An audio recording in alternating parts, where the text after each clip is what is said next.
Recording तो हुई नहीं, चलो कोई नहीं, देखते हैं आगे। ठीक है। इसके कोई एडवांटेज बताएगा आप में से कोई कि क्या एडवांटेज आए हमारी वर्चुअलाइजेशन होने पे? कोई भी आप में से? वर्चुअलाइजेशन किया तो उसका मतलब ये है कि जितना हमको रिसोर्सेज रिक्वायर्ड होंगे उतना ही वो एप्लीकेशन यूज करेगा। बाकी जो हमारे रिसोर्सेज है वो सेव और रहेंगे फॉर फर्दर यूज के हाँ लिए। मतलब जितना इस ऐप को या इस ऑपरेटिंग को रिसोर्सेज चाहिए हम यहाँ से दे देंगे, और जितना इसको चाहिए उतना इसको दे देंगे, और बाकी जो फ्री होगा वो किसी और को भी दे सकते हैं, फ्री भी रख सकते हैं हम। बहुत नॉइज़ आ रहा है, किसका और नॉइज़ आ इसका रहा है? कॉस्टिंग भी कम हो जाएगा काफ़ी। जो हाँ हाँ, हार्डवेयर को कॉस्टिंग मैनेज कॉस्ट करने के लिए करेक्ट कॉस्टिंग करेक्ट चाहिए, करेक्ट। अगर इलेक्ट्रिसिटी चाहिए, ये सारा। करेक्ट करेक्ट अगर मेरा वर्चुअलाइजेशन नहीं होता तो मैं क्या करता, एक सेम सेम ये जो नॉन वर्चुअलाइजेशन जो डायग्राम है, सेम मुझे ऐसे दो बनाने पड़ते हैं और मेरा हार्डवेयर सेम रखना पड़ता मुझे, तो मुझे कॉस्टली पड़ता। लेकिन वर्चुअलाइजेशन का यूज़ करके मैंने दो अलग अलग ऑपरेटिंग सिस्टम चला दिए एक ही हार्डवेयर पे, तो ये बेनिफिट हुआ। अब होता क्या है कि इसमें जैसे मेरी nimbuspost.com चल रही है, इस वाले में मेरा कुछ और चल रहा है, तो ऐसे करके मैं एक ही हार्डवेयर के अंदर दो अलग अलग एप्लीकेशन बोल लो, दो अलग अलग वेबसाइट बोल लो, दो अलग अलग सॉफ्टवेयर बोल लो, तो दो अलग अलग सॉफ्टवेयर चला सकता हूँ मैं एक ही हार्डवेयर पे। तो ये वर्चुअलाइजेशन का फ़ायदा हुआ अपने को। किसी को डाउट अभी तक? इसमें आपका एक ये भी बेनिफिट हुआ, जैसे कि जो आपका हार्डवेयर है, हार्डवेयर के ऊपर जो हाइपरवाइजर रखा, उससे पहले एक ओएस डली है। लेट्स सपोज मेरा कोई सॉफ्टवेयर सिस्टम है जिसपे माइक्रोसॉफ्ट डला हुआ है, बट मैंने अपना कोई कोड लिखा जो कि उबंटू पे चलना है। तो या मेरे पास दो ऑप्शन है, या तो मैं अपने पूरे सिस्टम का ओएस चेंज करूं। वर्चुअलाइजेशन की वजह से क्या हुआ, मैंने एक वर्चुअल मशीन बनाई, उस पे एक उबंटू का ओएस डाल दिया, जिसकी वजह से मेरा जो मेन ओएस था मुझे उसमें चेंजेस करने की जरूरत नहीं पड़ी। उसको रिसोर्सेज जितना एलोकेट थे मैंने एक कर दिया, उसके पे एप्लीकेशन चल रही है। बट अभी भी आपके साथ ये हो सकता है कि जो हार्डवेयर है वो तो आप एक्सीड नहीं कर सकते। जो हार्डवेयर है उस वो लिमिट के हिसाब से आप अपनी वर्चुअलाइजेशन मतलब जो वर्चुअल मशीन से बनती हैं वही लिमिट के हिसाब से बना सकते हैं जितने रिसोर्सेज अवेलेबल हैं आपके मेन हार्डवेयर पे। ये इसका एक डिसएडवांटेज है। ठीक है, आपको ये बेनिफिट मिलेगा कि आप डिफरेंट डिफरेंट ओएस यूज कर सकते हैं सिंपली, और उसको अपने हिसाब से रिसोर्सेज एलोकेट कर सकते हैं। बाद में अगर आपको एडिशनल करना है आप एडिशनल भी बढ़ा सकते हैं। बट जो डिपेंडेंसी है वो आपके मेन हार्डवेयर पे ही लैग करेगी बस। ठीक है, मैं आगे प्रोसीड करूँ? ठीक है। अब जैसे कि मैंने बताया था कि हम्म, कहाँ है, जो वर्चुअलाइजेशन है वो होता है हाइपरवाइज़र की हेल्प से। हाइपरवाइज़र क्या है? फर्मवेयर सॉफ्टवेयर हम दोनों चीज़ बोल सकते हैं। फर्मवेयर क्या होता है? मैं बताता हूँ अभी। फर्मवेयर जो होता है, देखो पहले तो हाइपरवाइज़र होते हैं दो टाइप के, एक होता है फर्मवेयर, एक होता है सॉफ्टवेयर। फर्मवेयर क्या होता है? जो डायरेक्टली इंस्टॉल्ड ऑन हार्डवेयर, जैसे कि ये वाला है मेरा, ये वाला, ये डायरेक्टली हार्डवेयर के बाद सीधा हाइपरवाइज़र आया, उसके बाद ओएस आया, फिर एप्लीकेशन आई है। तो ये वाला जो मेरा हाइपरवाइज़र है इसको मैं फर्मवेयर बोलूँगा। क्यों? क्योंकि ये डायरेक्ट हार्डवेयर के ऊपर लगा हुआ है। ठीक है, तो ये मेरा डायरेक्टली हार्डवेयर के ऊपर लगा हुआ है, तो इस वाले हाइपरवाइज़र को बोलूँगा मैं फर्मवेयर। मैं यहाँ लिख देता हूँ फर्मवेयर। ये फर्मवेयर टाइप का हाइपरवाइज़र है। क्यों? क्योंकि डायरेक्ट हार्डवेयर पे इंस्टॉल है ये। जिस कंपनी का हार्डवेयर होगा वो इंस्टॉल करके देगी ये वाला हाइपरवाइज़र। सपोज़ किसी का डेल का लैपटॉप है तो डेल वाला उसमें ये इंस्टॉल करके देगा ये वाला हाइपरवाइज़र। और आपने कई बार अपने सिस्टम में भी देखा होगा कि आप कोई अगर सॉफ्टवेयर वर्चुअलाइजेशन टूल इस्तेमाल करते हैं तो वो आपको कहता है कि आपके सिस्टम में हाइपरवाइजर ऑन नहीं है। तो आपको बायोस की सेटिंग में जाके वर्चुअलाइजेशन ऑन करना पड़ता है, तभी आपका सिस्टम में जो वर्चुअलाइजेशन जो होता है वो प्रोवाइड करवाता है। सेकंड हमारा हाइपरवाइज़र सॉफ्टवेयर वाइज। सॉफ्टवेयर वाला क्या होता है? सपोज़ मेरा ये लैपटॉप है, ठीक है, अब इसमें विंडोज़ डली हुई है और इसमें मैं एप्लीकेशन यूज़ कर रहा हूँ, लेकिन अब मुझे इसमें उबंटू चलाना है। भाई मुझे इस विंडोज़ लैपटॉप में उबंटू चलाना है, तो मैं क्या करूँगा, एक सॉफ्टवेयर टाइप का वो आता है हाइपरवाइज़र, जैसे वी हो गया, नाम सबने सुना होगा, बस ये नहीं पता होगा उसको बोलते हैं। वो सॉफ्टवेयर टाइप हाइपरवाइज़र होता है। वी वर्क स्टेशन सपोज ये है। अगर मैं ये वी हाइपरवाइज़र अपने लैपटॉप में इंस्टॉल करता हूँ और लैपटॉप में इंस्टॉल करने के बाद मैं अपने विंडोज़ में उबंटू चला सकता हूँ या दूसरा कोई ऑपरेटिंग सिस्टम चला सकता हूँ। तो इस तरीके का जो हाइपरवाइज़र होता है इसको बोलते हैं हम सॉफ्टवेयर हाइपरवाइज़र। इसका देखो इमेज में जैसे आपको दिख रहा है, ये वह जो राइट हैंड साइड वाला है मेरा, ये फर्मवेयर है। फर्मवेयर में पहले क्या है, सबसे पहले हार्डवेयर है, सॉरी माय मिस्टेक, जो राइट में है ये सॉफ्टवेयर वाला है। सॉफ्टवेयर वाले में क्या है, सबसे पहले मेरा हार्डवेयर है, फिर मेरा ऑपरेटिंग सिस्टम डला हुआ है, फिर मेरा हाइपरवाइजर डलेगा। हाइपरवाइजर कौन सा होगा, सॉफ्टवेयर वाला। फिर मैं उसमें अलग अलग ऑपरेटिंग सिस्टम डाल सकता हूँ, जैसे कि मैं अपने लैपटॉप में कर सकता हूँ। एक सॉफ्टवेयर टाइप का हाइपरवाइजर इंस्टॉल कर दिया इसमें, और फिर मैं इसमें उबंटू चला सकता हूँ, कुछ भी चला सकता हूँ। ये जो हाइपरवाइज़र है VMware वर्कस्टेशन, ये सॉफ्टवेयर टाइप का हाइपरवाइज़र होता है। इसमें क्या है कि मैं इसको अपने लैपटॉप में इंस्टॉल करके फिर दो अलग अलग ऑपरेटिंग सिस्टम चला सकता हूँ। जैसे मुझे उबंटू चलाना है तो उबंटू चला सकता हूँ मैं, विंडोज़ सर्वर चला रहे हैं तो मैं वो चला सकता हूँ। तो ये वाला जो राइट हैंड साइड वाला है मेरा सॉफ्टवेयर टाइप हाइपरवाइज़र है। जो राइट हैंड वाला है ये है मेरा फर्मवेयर वाला। फर्मवेयर वाला क्या होता है, जैसे मेरा हार्डवेयर है उसके ऊपर डायरेक्टली इंस्टॉल होगा मेरा हाइपरवाइज़र, उसके बाद ऑपरेटिंग सिस्टम आता है, तो इसको बोलता हूँ मैं फर्मवेयर वाला। फर्मवेयर वाला आपको सभी लैपटॉप में मिलेगा, क्योंकि अगर ये वाला नहीं हुआ तो आप ये वाला भी नहीं कर सकते। क्योंकि जब आप ये वाला इंस्टॉल करने के लिए जाओगे वो आपके लिए सेटिंग मांगेगा कि भाई आपको बायस में जाके हाइपरवाइज़र एनेबल करना पड़ेगा, तभी जाके आप वाला यूज़ कर सकते हो। तो ये वाला आपको सब में मिलता है, ये वाला आप अपनी मर्ज़ी से डाल सकते हो। जैसे कि अगर मैं अपने लैपटॉप में डालूँगा तो भाई अभी मेरे लैपटॉप में है नहीं वो, तो अगर मैं डालना चाहूँ तो मैं डाल डाल सकता हूँ इसको, सॉफ्टवेयर वाला। मेरे पास है, मैं दिखा देता हूँ। हाँ स्क्रीन शेयर कर, जैसे सत्या ने यूज़ कर रखा है सॉफ्टवेयर वाला, तो वो दिखा रहा है कैसे है। मैं अभी हाइड कर रहा हूँ।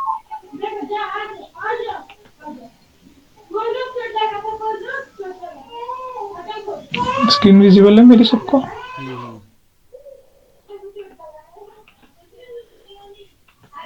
ये मैंने VM वर्कस्टेशन डाल रखा है। देखो जैसे सत्यानंद ने ऑपरेटिंग सिस्टम में VM वर्कस्टेशन डाल रखा है, सेम जो मैं दिखा रहा था आप सबको। यहाँ पे मैंने एक वर्चुअल मशीन ऑलरेडी बना रखी है उबंटू की। अगर आपको बनाना है तो यहाँ पे डिफरेंट डिफरेंट ऑप्शन मिल जाएंगे आपको, क्रिएट एंड आपसे वो पूछेगा आपको ISO फाइल इंस्टॉल करनी है ये सिंपली। जो OS की ISO फाइल होती है वो मांग रहा है, ताकि वो यहाँ OS इंस्टॉल कर पाए। यहाँ पे आपको नाम देना है, फुल नेम जो आप अपने से इसका रखेंगे वर्चुअल मशीन का। यहाँ पे यूजर नेम और पासवर्ड जो आप अपने वर्चुअल मशीन का रखेंगे। फिर नेक्स्ट करने के बाद आपके पास डिफरेंट डिफरेंट कॉलम्स आएंगे कि आपको CPU रैम कितना रखना है, मेमोरी कितनी रखनी है, वो पूछेगा आपसे। फिर सिंपली आप क्रिएट कर दीजिए तो आपकी वर्चुअल मशीन रेडी हो जाएगी। मेरे पास अभी एक ये है। स्टार्ट करियो। जैसे अभी सत्या के जो मेन OS है इसका, जो डायरेक्टली हार्डवेयर पे इंस्टॉल है, वो है विंडोज़। उसके अंदर सत्या ने सॉफ्टवेयर वाला वर्चुअलाइजेशन इंस्टॉल किया है जिसका नाम है VMware वर्कस्टेशन। अब VMware वर्कस्टेशन में इसने अपना उबंटू इंस्टॉल कर लिया है। क्यों? क्योंकि हम कोई भी ऑपरेटिंग सिस्टम डाल सकते हैं हाइपरवाइज़र में, हाइपरवाइज़र का यूज़ करके। उसके लिए वैसे ISO फाइल आपके पास प्रेजेंट होनी चाहिए। अब वो तो आप नेट से डाउनलोड कर सकते हैं।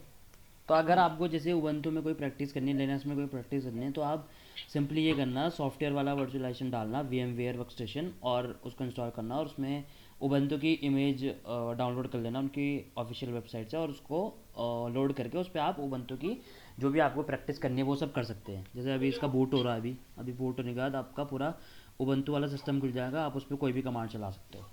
पूरा प्रॉपर मतलब उबंटू ही सिस्टम होगा वो एक तरीके से। तो क्लाउड इंडस्ट्री भी ऐसे ही काम करती है। उसने जो मुझे उबंटू सर्वर दिया है वो ऐसे ही चल रहा होगा उसके किसी सर्वर पे, जैसे सत्या ने चलाया है अभी, सेम।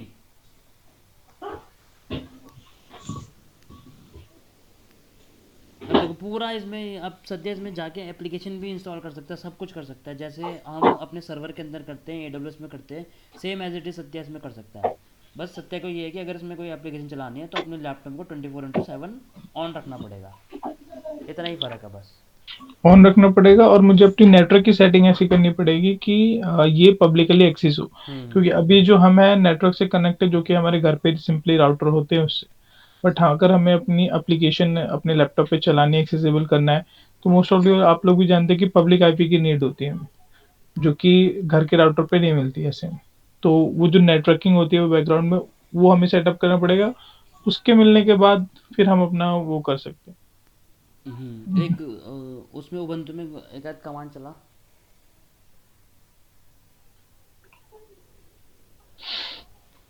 पूरा उबंटू सिस्टम हो गया इसके विंडोज़ के लैपटॉप पे। तो यही है वर्चुअलाइजेशन। ये किसके थ्रू हुआ? हाइपरवाइज़र। हाइपरवाइज़र कौन सा था? सॉफ्टवेयर वाला। नाम क्या है? VMware workstation. आपको डिफरेंट डिफरेंट टाइप के मिल जाएंगे, ओरेकल का है और पूरी वर्चुअल उबंटू वर्ड अपडेट कर रहा है मैनेजर या है। उबंटू को अपडेट कर रहा है, सब वही वैसे हो रहा है जैसे हम सर्वर के अंदर करते हैं। सेम वैसे ही हो रहा है पूरा।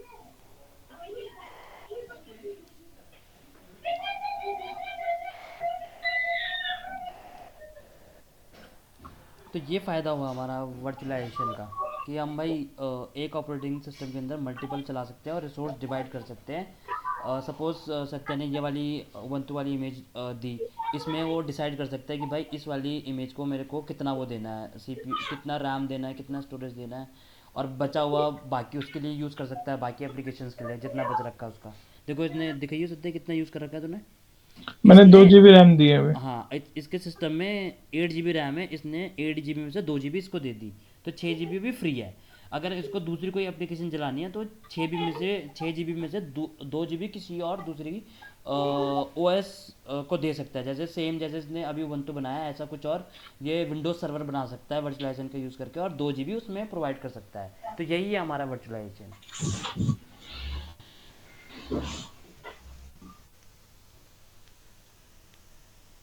यहाँ तक क्लियर है सबको? किसी को डाउट किसी में? वर्चुअलाइजेशन क्लियर सबको? फिर इसके बाद हम लिनक्स और उबंटू का बेसिक्स देखेंगे और उसके कमांड देखेंगे कि उसमें हम काम कैसे करते हैं, फाइल कैसे रीड करते हैं, फाइल कैसे बनाते हैं, परमिशन कैसे देते हैं, वो सब देखेंगे इसके बाद। तो किसी को वर्चुअलाइजेशन में भी कोई डाउट है?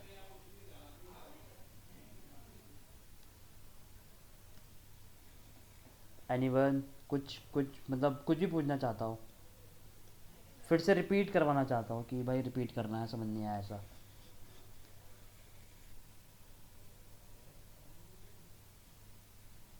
जैसे सत्या लिनक्स। हाँ नो नो, हाँ आनंद जी बताइए। कोई दिक्कत नहीं। All clear? पता चल गया वर्चुअलाइजेशन किस लिए यूज़ होता है? हेलो आनंद जी, हाँ हाँ, थोड़ा सा बताएंगे ताकि जनता को और थोड़ा सा समझ आए। आप थोड़ा सा कुछ बताना चाहोगे? कितना समझ में आया आपको?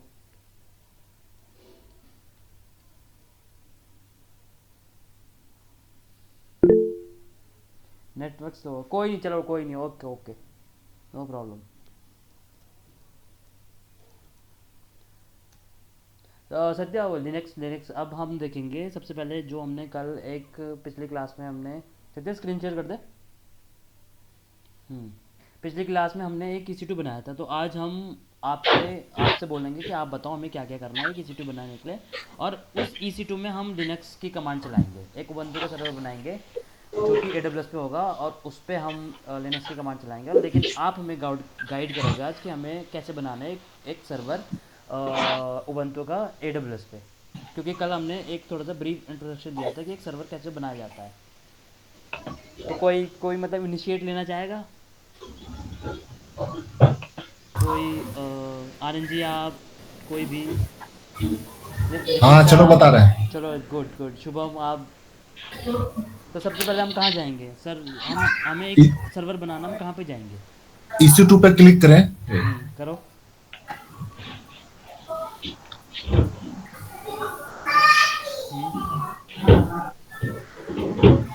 उस पे क्लिक करिए, इसी इंस्टेंस रनिंग वाले पे। हम्म वहाँ वहाँ क्रिएट करिए। वहाँ इंस्टेंस एक्शन में देखिए कहीं न्यू स्टेट करके होगा, launch new state, launch new state में। लॉन्च, हाँ करेक्ट, लॉन्च इंस्टेंस। एक सर्वर बनाना है तो लॉन्च इंस्टेंस। यहाँ यहाँ सबसे पहले हम उसका क्या नाम करेंगे? देंगे, करेक्ट, जो भी नाम देंगे सर्वर बनाना है नेम हमने एंड बना दिया टैग। टेस्ट। एक नीचे आ गए। नीचे फिर उबंटू करेंगे उसमें। हाँ कि मुझे भाई जो मेरा सर्वर होगा उसमें कौन सा OS इंस्टॉल होना चाहिए, विंडोज़ होना चाहिए, रेडैक्ट होना चाहिए, सुसी होना चाहिए, या उबंटू होना चाहिए। तो हमने उबंटू सेलेक्ट कर दिया, और नीचे उसका उबंटू का इमेज आ रही है कि कौन सी इमेज लेनी है। 24 वर्जन लेना है, 22 लेना है, काफ़ी सारे हैं, तो हम फ्री वाला लेंगे। ठीक है। नीचे टाइप्स आ रहे हैं, इसका EC2 का टाइप्स आ रहा है कि कौन सा टाइप है। हम जो अभी फ्री वाला है वही लेंगे। ये जो सारे ऑप्शन है ये अभी हम बता नहीं रहे हैं क्योंकि ज़्यादा हौच पौच हो जाएगा, तो अभी हम सिर्फ बस लिनक्स करवाने जा रहे हैं, तो उसके लिए हमें एक सर्वर की ज़रूरत है, तो हम वो बना रहे हैं। बाकी जो सारे ऑप्शन हैं ये हम आगे क्लासेस में देखेंगे।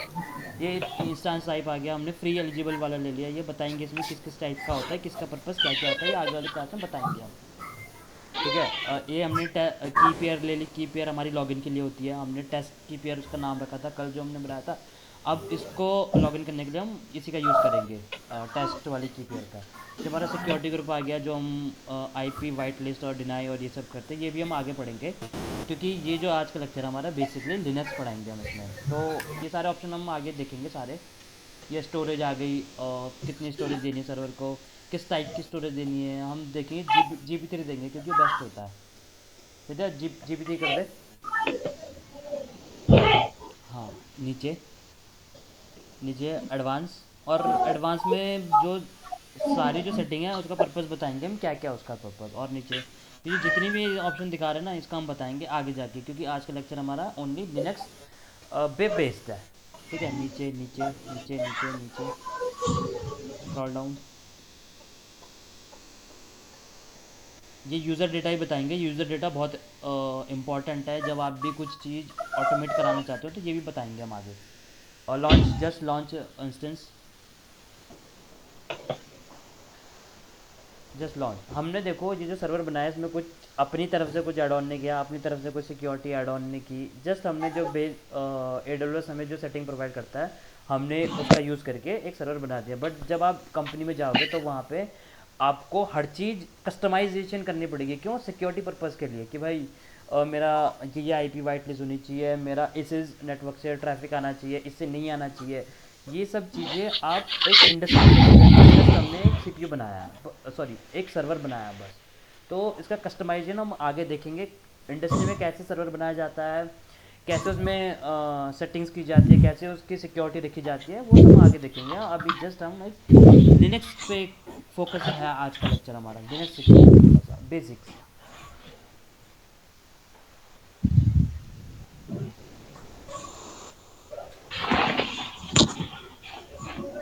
अभी इनिशियलाइज हो रहा है, जैसे 2x2 चेक आ जाएगा तो 2x2 चेक क्या होता है वो भी बताएंगे हम आगे।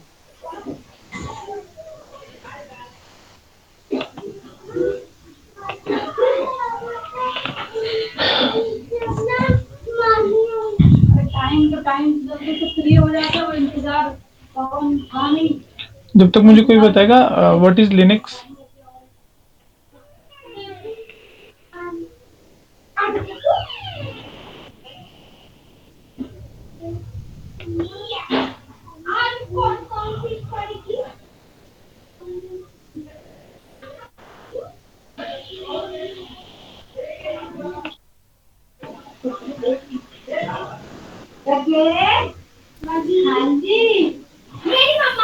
लिनक्स एक ऑपरेटिंग सिस्टम है।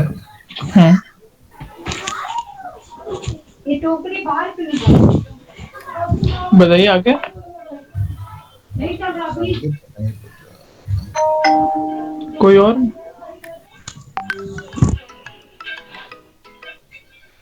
हेलो। हम्म। तो अबे थोड़ा सा नॉइज़ आ रहा है, थोड़ा सा अलग बैठ। चल कोई नहीं, दरवाज़ा बंद कर देने दो थोड़ी देर के लिए। हम्म।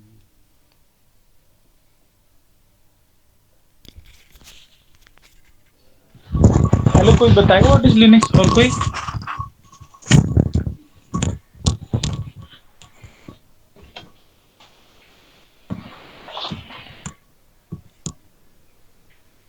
मेरी आवाज आ रही है? हाँ हाँ हाँ, आ रही है आ रही है आ रही है। हाँ, ठीक है ठीक हाँ है भाई।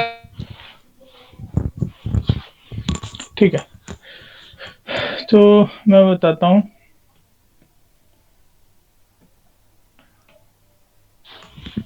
What is Linux? Okay. Basically Linux क्या है? लिनक्स को वैसे नॉर्मली जो कहते हैं, लिनक्स जो हमारा उबंटू है वो लिनक्स पर बेस्ड है। जो भी हमारी मशीन बनती है उबंटू, जैसे हो गया काली, हो गया रेड हैट, हो गया सेंटोस, फेडोरा, ये जो है सब सब कहा जाता है कि ये लिनक्स बेस्ड सिस्टम है। तो बेसिकली लिनक्स क्या है, एक कर्नल है, एक जो कर्नल जो बनाया गया था, कर्नल का नाम दिया गया था लिनक्स। जैसे आपने सुना होगा ये लिनक्स बेस्ड ओएस है, ये इस बेस का ओएस है, सारी सारी डिफरेंट चीज़ें बनी है वो सब लिनक्स पे ही बनी है। तो जो बेस है, जो भी उबंटू हमारी उबंटू आईएसओ फाइल होती है, रेड हैट की होती है, काली की होती है, उन सब का जो बेस है वो लिनक्स पे बेस्ड है। जो लिनक्स को अगर आप बोले एक तो लिनक्स इज अ कर्नल। ठीक है, अब ये क्वेश्चन आता है what is kernel. Okay, kernel, kernel से पहले मेरा क्वेश्चन है आप लोगों से, what is OS, operating system. ये मुझे कोई बताएगा ऑपरेटिंग सिस्टम क्या होता है? हार्डवेयर और सॉफ्टवेयर के बीच में इंटरफेस प्रोवाइड करता है। हार्डवेयर और सॉफ्टवेयर के बीच में इंटरफेस प्रोवाइड करता है। ठीक है, और कोई?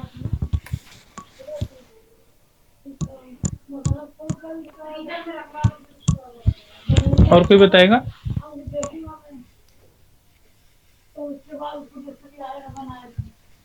चलिए ठीक है, मैं बताता हूँ। ऑपरेटिंग का मतलब तो सिंपली हो गया कि ऑपरेशंस।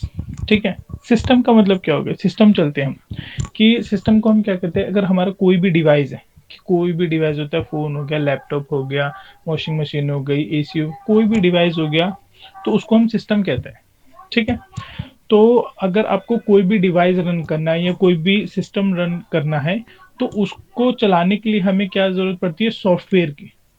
अगर कोई भी हमारा जैसे लैपटॉप चल रहा है तो इसमें different different software, different different utilities, different different programs जो इसमें चल रहे हैं, उसका कॉम्बिनेशन एक सॉफ्टवेयर में बना है और वो हमारे सिस्टम पे रन कर रहा है। तो किसी भी डिवाइस को, किसी भी हार्डवेयर डिवाइस को चलाने के लिए अगर हम डिफरेंट डिफरेंट एक सॉफ्टवेयर का कॉम्बिनेशन, एक सॉफ्टवेयर के थ्रू उस डिवाइस को ऑपरेट करते हैं। ठीक है, तो सिस्टम को हम ये कह सकते हैं डिवाइस। और ऑपरेटिंग सिस्टम की बात आ जाती है तो वो ये होता है कि अगर हमें किसी डिवाइस को चलाना है तो उसको ऑपरेट करने के लिए हमें एक सॉफ्टवेयर चाहिए होता है, तो वो हो गया हमारा ऑपरेटिंग सिस्टम।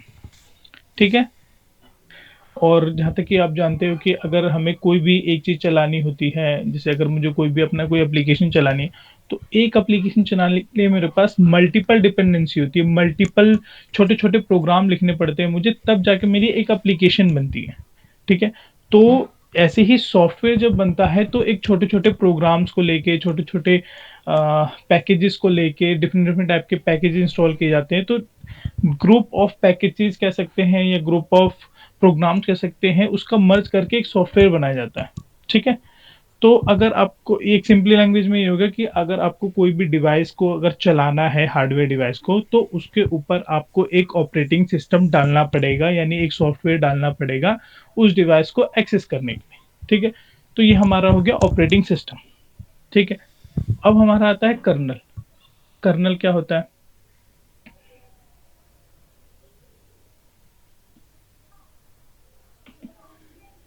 हम चलते हैं इसमें। कर्नल, लेट्स सपोज ये मेरा कर्नल है। कर्नल क्या होता है?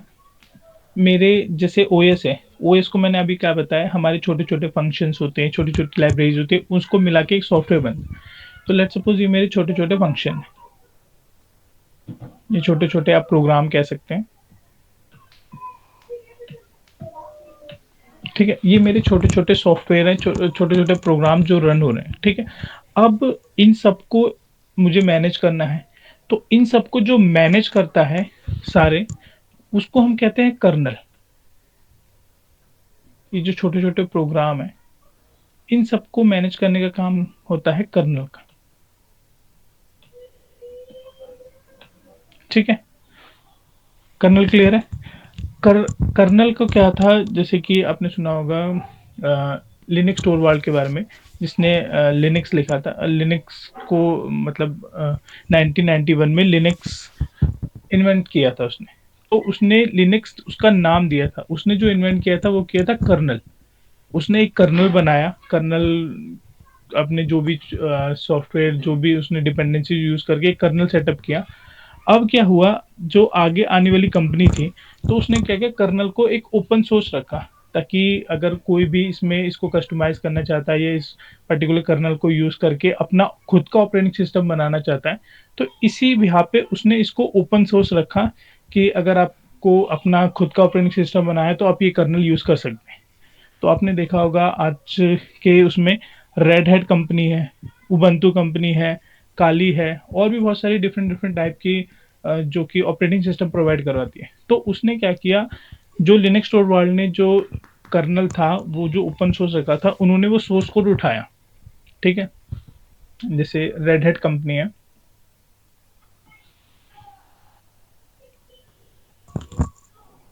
रेड हैट कंपनी है, उसने ये कर्नल उठाया, ठीक है? इस कर्नल पे इसने क्या किया, डिफरेंट डिफरेंट छोटे-छोटे अपने डेवलपर से छोटे-छोटे प्रोग्राम बना लिए, ठीक है? जैसे कि आपने ये हमारे विंडोज़ है, विंडोज़ में आपने देखा होगा, आप जहाँ भी क्लिक करते हैं तो एक पर्टिकुलर फीचर है या एक पर्टिकुलर प्रोग्राम रन होता है बैकग्राउंड में। तो एक भी फीचर इनबिल्ट करने के लिए आपको एक प्रोग्राम लिखना पड़ता है।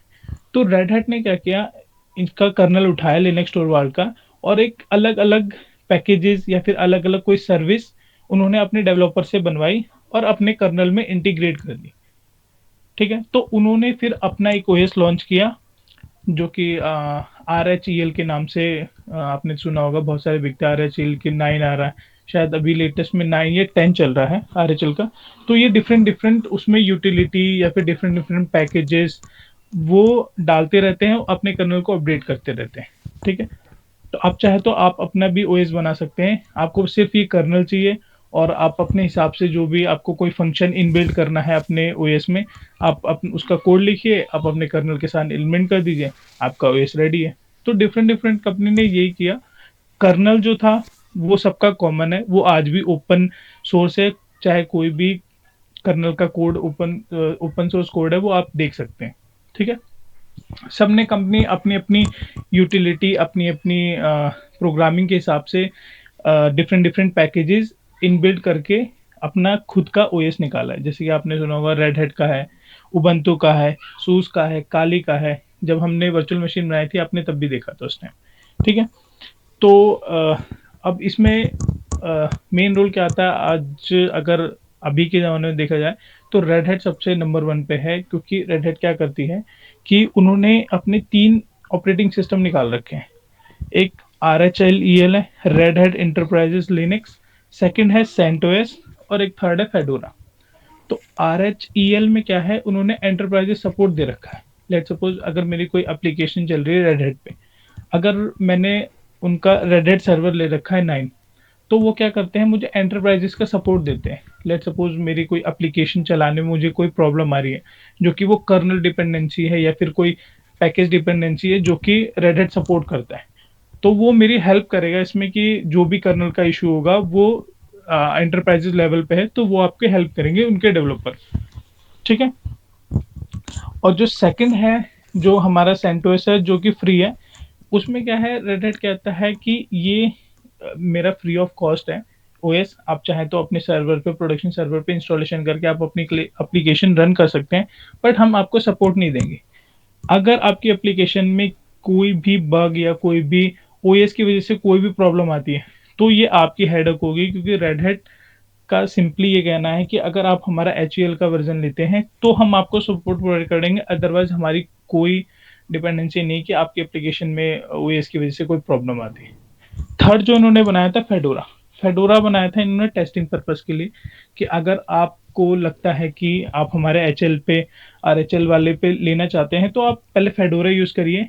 आप देख लीजिए कंपैटिबिलिटी कि आपका जो एप्लीकेशन है वो हमारे इस पे चल पाएगा या नहीं। तो पर्टिकुलर टेस्टिंग पर्पस के लिए बनाया, ठीक है? यहाँ तक क्लियर है सबको?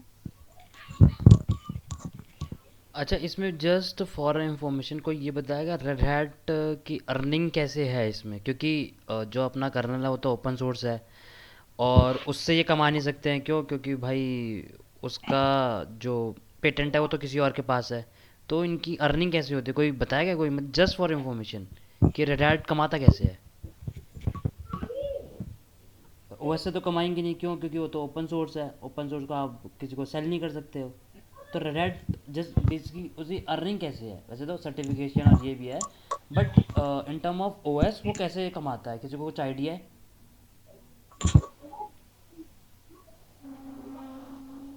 चलो मैं बताता हूँ रेड हैट क्या करता है। रेड हैट बोलता है कि आप अगर मेरा ओएस यूज़ कर रहे हैं तो मैं आपको उसमें सपोर्ट दूंगा और सपोर्ट के चार्जेस लूँगा कि भाई अगर ओएस में कुछ भी प्रॉब्लम आती है तो मैं आपको सपोर्ट दूंगा और उससे आपके लाइसेंसिंग फीस लूँगा या चार्जेस लूँगा। तो रेड हैट ओएस से नहीं कमाता है, रेड हैट कमाता है सपोर्ट से कि अगर ओएस की वजह से एप्लीकेशन में कोई दिक्कत आती है तो रेड हैट उस पर सपोर्ट करेगा। और रिसेंटली मैंने रेड हैट से सपोर्ट लिया क्योंकि हमारे ओएस में कुछ बग या प्रॉब्लम आ गई थी, तो मैंने रेड हैट से सपोर्ट लिया और उन्होंने मेरे से उसी सपोर्ट का चार्ज किया।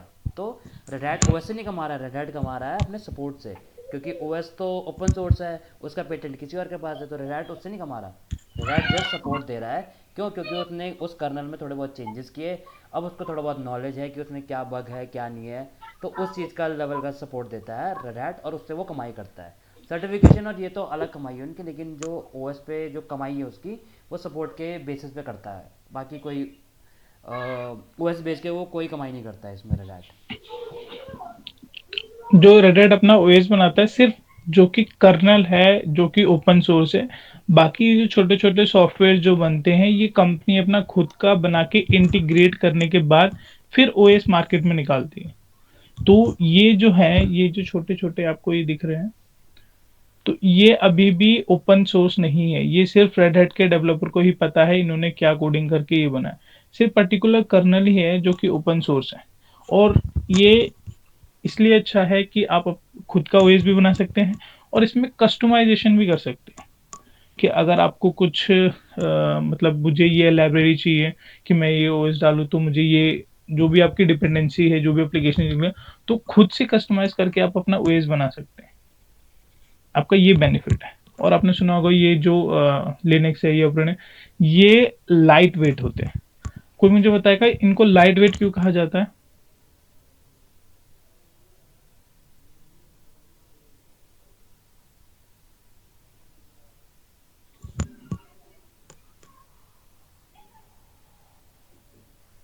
ठीक है, मैं बताता हूँ। लाइट वेट का मतलब क्या है। अब आपने इसकी आईएसओ फाइल देखी होगी, मैक्सिमम मैक्सिमम 4 GB। ठीक है। और मैं अगर अपनी माइक्रोसॉफ्ट विंडोज़ में जाऊँ तो मुझे जहाँ तक लगता है 10 GB तक तो होगा आईएसओ फाइल, अगर मैं इसकी लूँगा। तो इसमें इतना इतना डिफरेंस क्यों है? और इसकी सिर्फ आईएसओ फाइल है। अगर मैं अपनी उबंटू 2 GB की स्टोरेज में भी डालूंगा ना, तो भी वो डल जाएगा। बहुत मिनिमम बोलता है। क्यों? क्योंकि क्या है, आपने जब उबंटू देखा होगा तो उबंटू में आपको जितने विंडो में फंक्शनैलिटी मिलती है उतनी उबंटू में नहीं मिलती। क्यों? क्योंकि जो पैकेजेस इनबिल्ट किए गए हैं इसमें जो है आपको एक क्लिक करने का, पेंट का, आप ये, मैं यहाँ पे फंक्शन पे क्लिक करता हूँ तो मेरे पास नंबर ऑफ ये खुल रहा है। ठीक है। मैं कुछ भी खोल रहा हूँ तो नंबर ऑफ मेरे पे फंक्शनैलिटी मिल रही है कि यहाँ पे क्लिक करने पे ये खुलता है, यहाँ पे क्लिक करने पे ये खुलता है। बट उबंटू में ऐसा नहीं है। उबंटू में आपको डिफरेंट फंक्शनैलिटी दे रखी है, डिफरेंट आपके पास डैशबोर्ड मिलेगा। अगर ये मशीन चली मैं आपको दिखाता हूँ।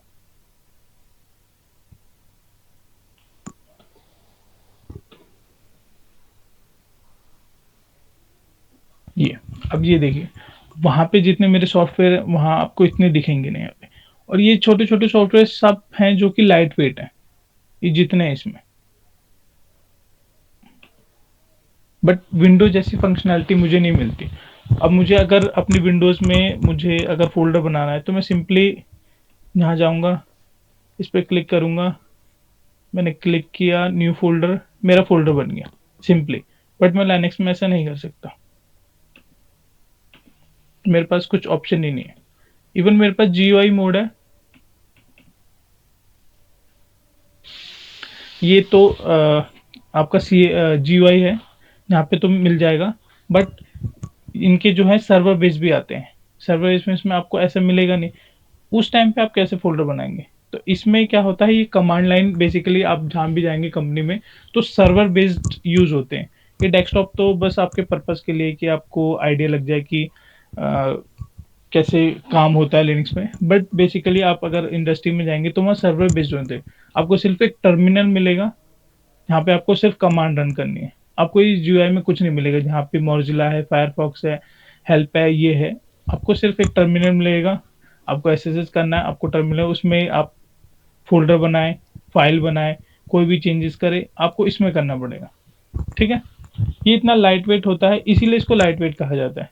अभी जैसे मैं आपको दिखाता हूँ, इसमें मैंने 50 GB ली थी, इसने यूज कितनी की है, 8.9 सिर्फ, जो कि कुछ डेटा होगा इसमें, आई डोंट नो। इतना लाइट वेट है। और अगर मैं विंडोज़ की बात करूँ तो मेरी इसमें 512 है, तो मुझे जो मिली थी एटलीस्ट 10 से ऊपर जीबी की जो है इसमें स्टोरेज ऑलरेडी भरा हुआ आया था, तो इसीलिए इसको लाइट वेट कहा जाता है। और इसमें सिक्योरिटी बेस इसलिए कहा जाता है, इसमें सिक्योरिटी क्यों है, क्योंकि इसमें अगर वायरस भी आता है तो जैसे आपने विंडोज़ में देखा होगा, किसी पर्टिकुलर फाइल में अगर वायरस आ जाता है तो वो स्प्रेड हो जाता है पूरे सिस्टम पे। बट लिनक्स में ऐसा नहीं है। लिनक्स में अगर कोई बग्स या कोई फाइल आती है तो वो पर्टिकुलरली उसी फोल्डर में रहती है हमेशा। वो जैसे आपने विंडोज में देखा होगा कि वायरस आने पे सिस्टम हैंग हो जाता है, बट लिनक्स में अगर किसी पर्टिकुलर लोकेशन पे या पर्टिकुलर फोल्डर पे अगर कोई बग्स वाली फाइल आई है तो वो पर्टिकुलर वहीं तक रहती है, वो पूरे सिस्टम में स्प्रेड नहीं होते। ठीक है, यहाँ तक क्लियर है सबको?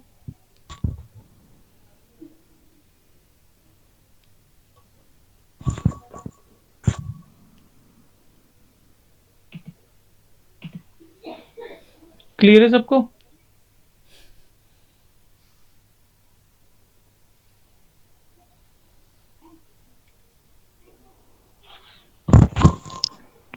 हेलो, मेरी आवाज आ रही है?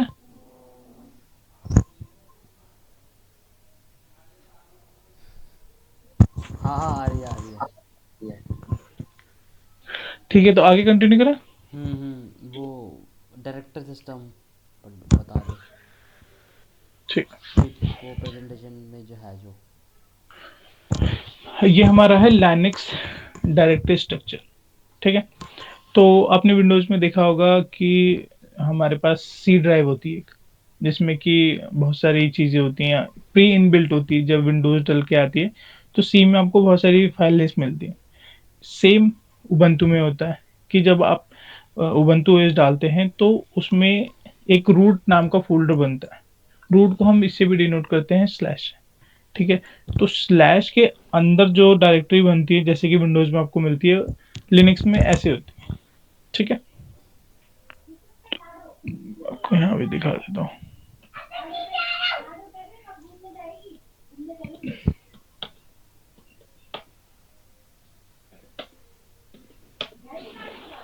यहाँ पे आपको ये फाइल दिख रही होगी। अब मैं कहाँ पे हूँ, स्लैश में। अब यहाँ पे डिफरेंट डिफरेंट आपको फाइल्स दिख रही होगी। तो डिफरेंट डिफरेंट फाइल्स का डिफरेंट डिफरेंट पर्पस होता है। ठीक है, जैसे यहाँ पे बिन है, तो बिन का बेसिकली जो भी हमारी, अगर मैं इसमें कोई भी कमांड लिखूँ, लेट्स सपोज मैंने ls लिखा है, तो ये मेरी ls एक कमांड है। जो भी कमांड मैं एग्जीक्यूट करता हूँ तो वो क्या होती है, बाइनरी के फॉर्म में स्टोर होती है हमारे इसमें। बाइनरी इसमें दो तरह की कमांड यूज होती हैं, एक जो है कि नॉर्मल यूजर जो रन कर सकता है, और एक जो होती है जो सुपर यूजर रन कर सकता है। तो इसमें दोनों कमांड की जो फाइलें होती हैं वो बिन वाले उसमें होती है, बिन। बट आपको वो शो नहीं होंगी वो, क्योंकि वो होंगी बाइनरी फॉर्म में। अगर मैं इसको रीड भी करूंगा तो भी समझ नहीं आएगा आपको।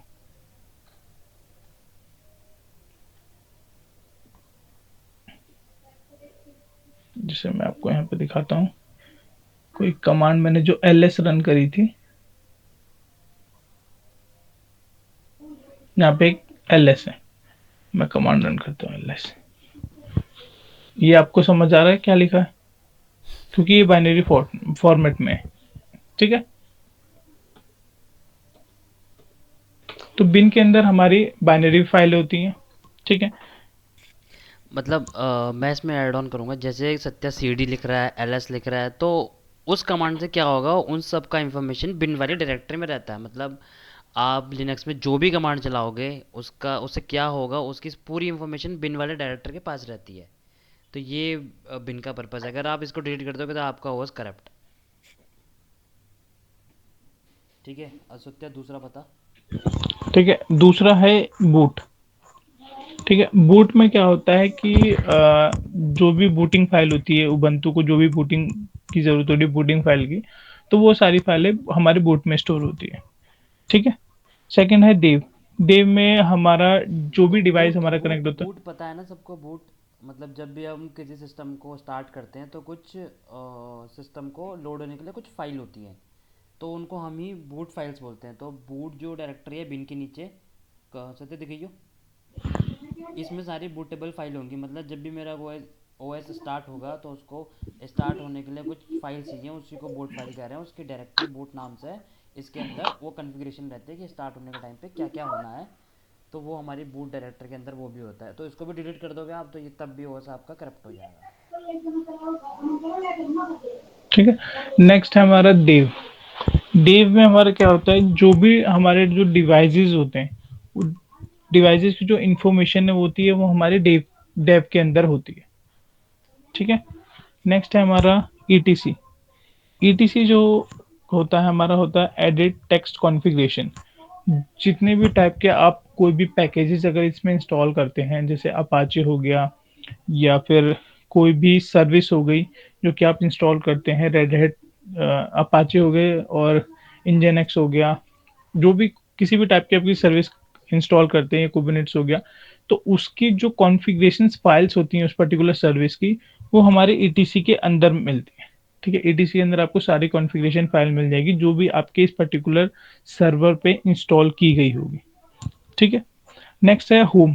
होम में क्या होता है, हम अगर लिनक्स में यूज़र बनाते हैं तो यूज़र को एक पर्टिकुलर स्पेस असाइन होता है। ठीक है, जैसे अगर अभी मेरा इसके अंदर उबंटू यूज़र है, अगर मैं होम के अंदर जाऊं तो आपको दिख रहा होगा होम के अंदर एक उबंटू है। ये उबंटू की डायरेक्टरी है जिस इसके अंदर इसको जो प्री इनबिल्ट मिलते हैं डेस्कटॉप डेस्कटॉप, जैसे आपने विंडोज में भी देखा होगा, खुद से भी होते हैं, डाउनलोड होते हैं, पिक्चर्स होती है, म्यूजिक, ये सब होता है। सेम सिमिलरली उबंटू में भी ऐसे होता है। अगर मैं कोई यूज़र बनाऊंगा तो इसकी स्लैश होम में नाम में एक डायरेक्टरी क्रिएट हो जाती है।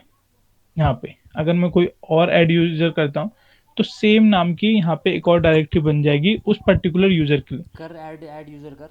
अभी देखो होम के अंदर सिर्फ उबंटू की डायरेक्टरी है। अगर सत्या कोई भी एक यूज़र ऐड करता है तो उसकी यहाँ पे डायरेक्टर क्रिएट हो जाएगी और वो सारा काम अपना उस डायरेक्टर के अंदर करेगा। पासवर्ड मांग रहा है वो नए यूज़र का, क्योंकि जब भी हम यूज़र बनाएंगे उसका पासवर्ड भी मांगता हो ताकि वो यूज़र उसी पासवर्ड से लॉगिन करे। तो सत्या ने एक यूज़र बनाया टेस्ट नाम का। अब देखो उसकी टेस्ट की डायरेक्टरी आ गई। अब वो जो भी अपना काम करेगा वो टेस्ट वाली डायरेक्टर के अंदर स्टोर होगा। मतलब जब भी वो लॉगिन करेगा तो वो कौन सी डायरेक्टरी में जाएगा, होम, होम के अंदर टेस्ट, फिर वो वहाँ पे अपना वो काम करेगा सारा। तो ये यूज़र वाली डायरेक्टरी है जहाँ पे यूज़र अपना काम करेगा और यूज़र का डेटा उसी उसी की ही डायरेक्टरी में सेव होगा। जैसे कि अगर मैं किसी अदर यूज़र को अपना एक्सेस करने के लिए दूंगा तो मैं एक यूज़र बनाऊंगा, जैसे मैंने टेस्ट बनाया तो मैं उसी टेस्ट का यूज़र नेम दूंगा और अपनी आईपी दूंगा। तो अगर मेरा सिस्टम अमन एक्सेस करना चाहता है तो वो पर्टिकुलर टेस्ट यूज़र से ही आ पाएगा, बट मेरे इस वाले उस पे नहीं आ पाएगा, उबंटू वाले पे। ये जब हम यूज़र वाला सेक्शन करेंगे तो उसमें ज़्यादा क्लियर होगा। यूज़र वाला जब जै, सेक्शन करेंगे हम तब। जैसे कि अभी आपको दिख रहा है यहाँ पे उबंटू, बट मैंने अगर अमन को टेस्ट यूज़र दिया है तो वो जब टेस्ट से लॉगिन करेगा तो उसको ऐसे दिखाएगा test@ubuntu, यानी वो टेस्ट यूज़र से आया है उबंटू, तो वो अपनी डायरेक्टरी के अंदर काम कर सकता है। ठीक है, आगे चलते हैं। आगे क्या है, लिब। लिब में क्या होता है, हमारी लाइब्रेरीज होती हैं बहुत सारी। जैसे आपको लिब 32, 64, 32, ये बिट्स के हिसाब से लाइब्रेरी फाइल अपने अंदर स्टोर करके रखता है। ठीक है, नेक्स्ट है मीडिया। मीडिया जो भी हम एक्सटर्नल अगर पेन ड्राइव लगाते हैं, डीवीडी लगाते हैं, सीडी लगाते हैं, तो उसकी जो फाइल होती है वो आपको मीडिया में उस पर मिल जाती है। एमएनटी क्या होता है, एमएनटी एक इन्होंने माउंटिंग पॉइंट दे रखा है कि अगर आप कोई एक्सटर्नल हार्डवेयर लगाते हैं तो उसको अगर आपको माउंट करना है तो आप पर्टिकुलर इस वाली डायरेक्टरी पे, या फिर अगर आपको इस डायरेक्टरी पे नहीं करना है तो आप कोई नई डायरेक्टरी पे माउंट करना चाहते हैं तो वहाँ भी कर सकते हैं। तो बट ये लिनक्स की तरफ से उन्होंने खुद का दे रखा है। ओपीटी हो गया। ओपीटी में आपका होता है अगर आप कोई थर्ड पार्टी एप्लीकेशन इंस्टॉल करते हैं तो उसकी जो फाइलें होती हैं वो हमारे ओपीटी में इंस्टॉल्ड होती है। ठीक है, एक है प्रॉक। प्रॉक में हो गया हमारा होता है प्रोसेस आईडी। अगर कोई भी टास्क परफॉर्म हो रहा है इसमें तो प्रॉक में हमारी प्रोसेस आईडी कंटेन करके रखता है। जो भी अगर कोई भी सिंपली मैंने कोई भी कमांड चलाई, भी कोई एप्लीकेशन चल रही है, तो जितनी प्रोसेस चल रही है वो सारे हमारे प्रॉक में जाके सेव होते हैं। एक है रूट। रूट में जैसे कि आपने ये देखा होगा होम डायरेक्टरी में पर्टिकुलर यूजर की होम डायरेक्टरी होती है। सिमिलरली जो हमारा रूट होता है उसकी भी खुद की अपनी डायरेक्टरी होती है रूट में। रन हो गया। रन में हमारा क्या होता है, रन टाइम डेटा होता है कि अगर कोई भी मेरा प्रोसेस चल रहा है तो उसकी डिपेंडेंसी के लिए डिपेंडेंसी की जो फाइलें होती है रन टाइम पे, उसका जो डेटा सेव होता है वो हमारे रन में होता है। ठीक है। अगला है एसबिन। एसबिन में क्या होता है, जो कि अगर किसी यूजर को, जो रूट यूजर होता है, उसको जो प्रिविलेजेस असाइन होती है उसकी प्रिविलेजेस का डेटा इसके अंदर स्टोर होता है। अगर किसी और को आपने रूट प्रिविलेजेस असाइन करी है तो उसका डेटा इसमें स्टोर होगा एसबिन में। ठीक है। एसआरबी क्या होता है कि अगर कोई भी हमारी जो सर्विस इसमें चल रही है तो उससे रिलेटेड कोई फाइलें होती है सर्विस से रिलेटेड, वो आपको एसआरबी में मिल जाएगी। ठीक है।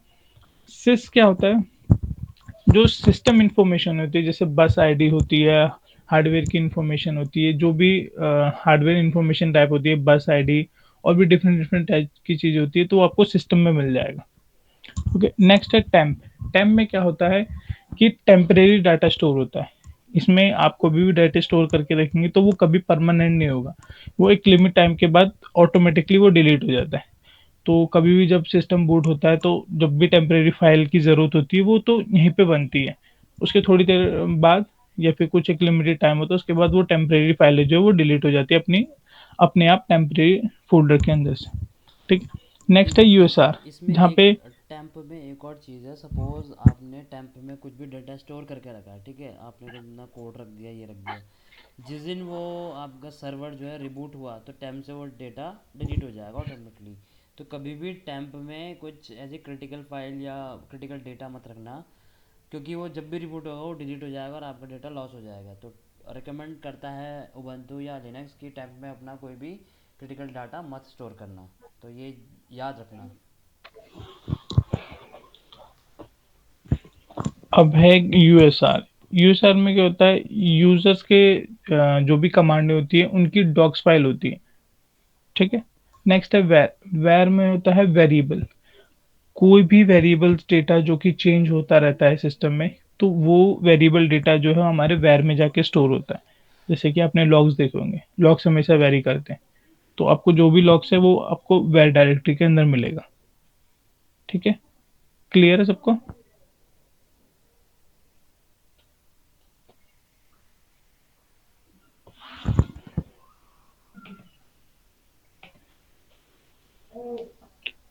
क्लियर है यहाँ तक सबको? हाँ क्लियर है।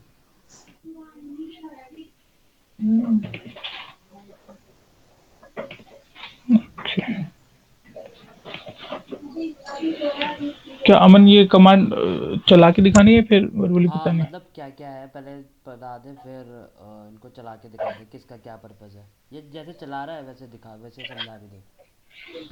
उस पे दिखा दे, AWS पे जो सर्वर बनाया है उसको लॉगिन करके। ये वर्चुअल मशीन में ही दिखा देता हूँ ना। हाँ, कहीं भी दिखा दे, मर्जी है। इसको डिलीट कर देते हैं।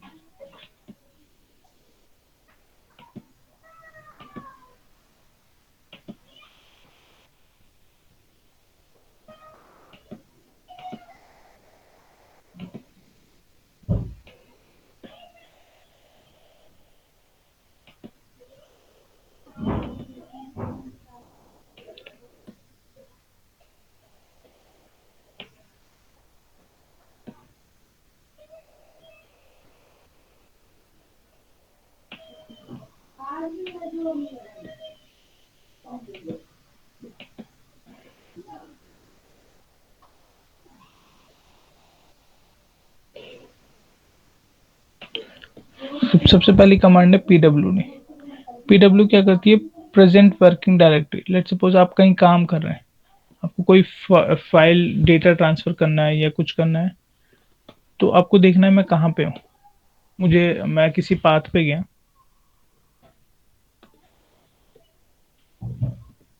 ठीक है, मैं यहाँ पे आ गया। अब मुझे जानना है कि मैं कौन सी जगह पे हूँ, तो मुझे नहीं पता। तो आपको अगर देखना है कि आप कहाँ पे हैं, सीधा pwd में दिखाएगा कि प्रेजेंट वर्किंग डायरेक्टरी कहाँ पे है। तो अभी मैं किसके अंदर हूँ, /home/ubuntu/download। ये आपको तब हाँ, मतलब ये यूज़र का वो बता रहा है कि यूज़र अभी कौन सी डायरेक्टरी में है, तो वो पूरा पाथ आ गया, होम होम उबंटू डाउनलोड्स। तो अभी जो उबंटू यूज़र है वो इस वाली डायरेक्टरी में है। अब वो कुछ भी यहाँ पे करता है तो वो डाउनलोड्स के अंदर सेव होगा। तो ये प्रेजेंट वर्किंग डायरेक्टरी होती है ये pwd कमांड। ठीक है, ये बेसिकली आपके तब यूज आएगी आपको कोई अपने सिस्टम से दूसरे सिस्टम में अगर फाइल ट्रांसफर करनी है। तो अगर आपको पाथ चाहिए होगा कि मेरा पूरा कौन सा पाथ है, तो आप pw डालिए, ये आपको फुल पाथ दे देगा कि आपको यहाँ पे फाइल शेयर करनी है। आपने कॉपी किया, अपनी कमांड टाइप करी, वो पर्टिकुलर यहाँ पे फाइल आके सेव हो जाएगी। ठीक है, नेक्स्ट है रूट डायरेक्टरी। रूट डायरेक्टरी हमारा ये है स्लैश, जहाँ पे आपको ये बहुत सारी फाइलें मिल जाएंगी। ठीक है, नेक्स्ट है एसयू। नेक्स्ट एसयू है स्विच यूजर। जैसे कि आपने देखा था, मैंने एसयू किया था टेस्ट, मैं स्विच करना चाहता हूँ कौन से यूजर में, टेस्ट में। मैं किस में स्विच हो गया, टेस्ट यूजर में। ठीक है, नेक्स्ट है एसयू मतलब यूजर एस नेम। यू मतलब स्विच यूज़र, मतलब यूज़र चेंज करने के लिए। इससे पहले सत्या उबंटू यूज़र में था, क्योंकि उधर लिखा आ रहा है ubuntu@ubuntu। उबंटू जो पहले लिखा आ रहा है वो यूज़र है, और @ubuntu जो है वो होस्ट नेम है। अब आ रहा है test@ubuntu, तो जो टेस्ट है वो यूज़र है, @ubuntu जो बाद वाला होस्ट ubuntu है में। वो होस्ट नेम है। होस्ट नेम मतलब सर्वर का क्या नाम है।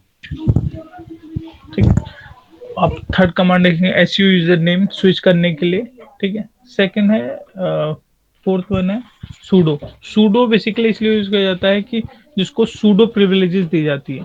जैसे कि अगर मैं यहाँ पे मैं चलाता हूँ सूडो apt अपडेट -y। अब मैंने कमांड चलाई, इसने मुझे कह दिया test is not in the sudo file. मतलब मेरे को सूडो प्रिविलेजेस नहीं है। जब तक मुझे प्रिविलेजेस नहीं होंगी, तब तक मुझे कोई राइट्स नहीं मिलेगा कुछ भी पैकेज इंस्टॉल करने का, या मैं किसी और की डायरेक्टरी में कुछ बनाना चाहूँ तो वो सब नहीं कर सकता मैं, जब तक मुझे सूडो प्रिविलेजेस नहीं मिलती। तो सूडो का मतलब है कि अगर मैं सूडो की किसी को परमिशन दे देता हूँ, तो यानी वो सिस्टम में सब कुछ कर सकता है, अगर उसको सूडो की प्रिविलेजेस मिल गई तो। ठीक है, अब यही चीज अगर मैं उबंटू यूजर में जाके चलाता हूँ,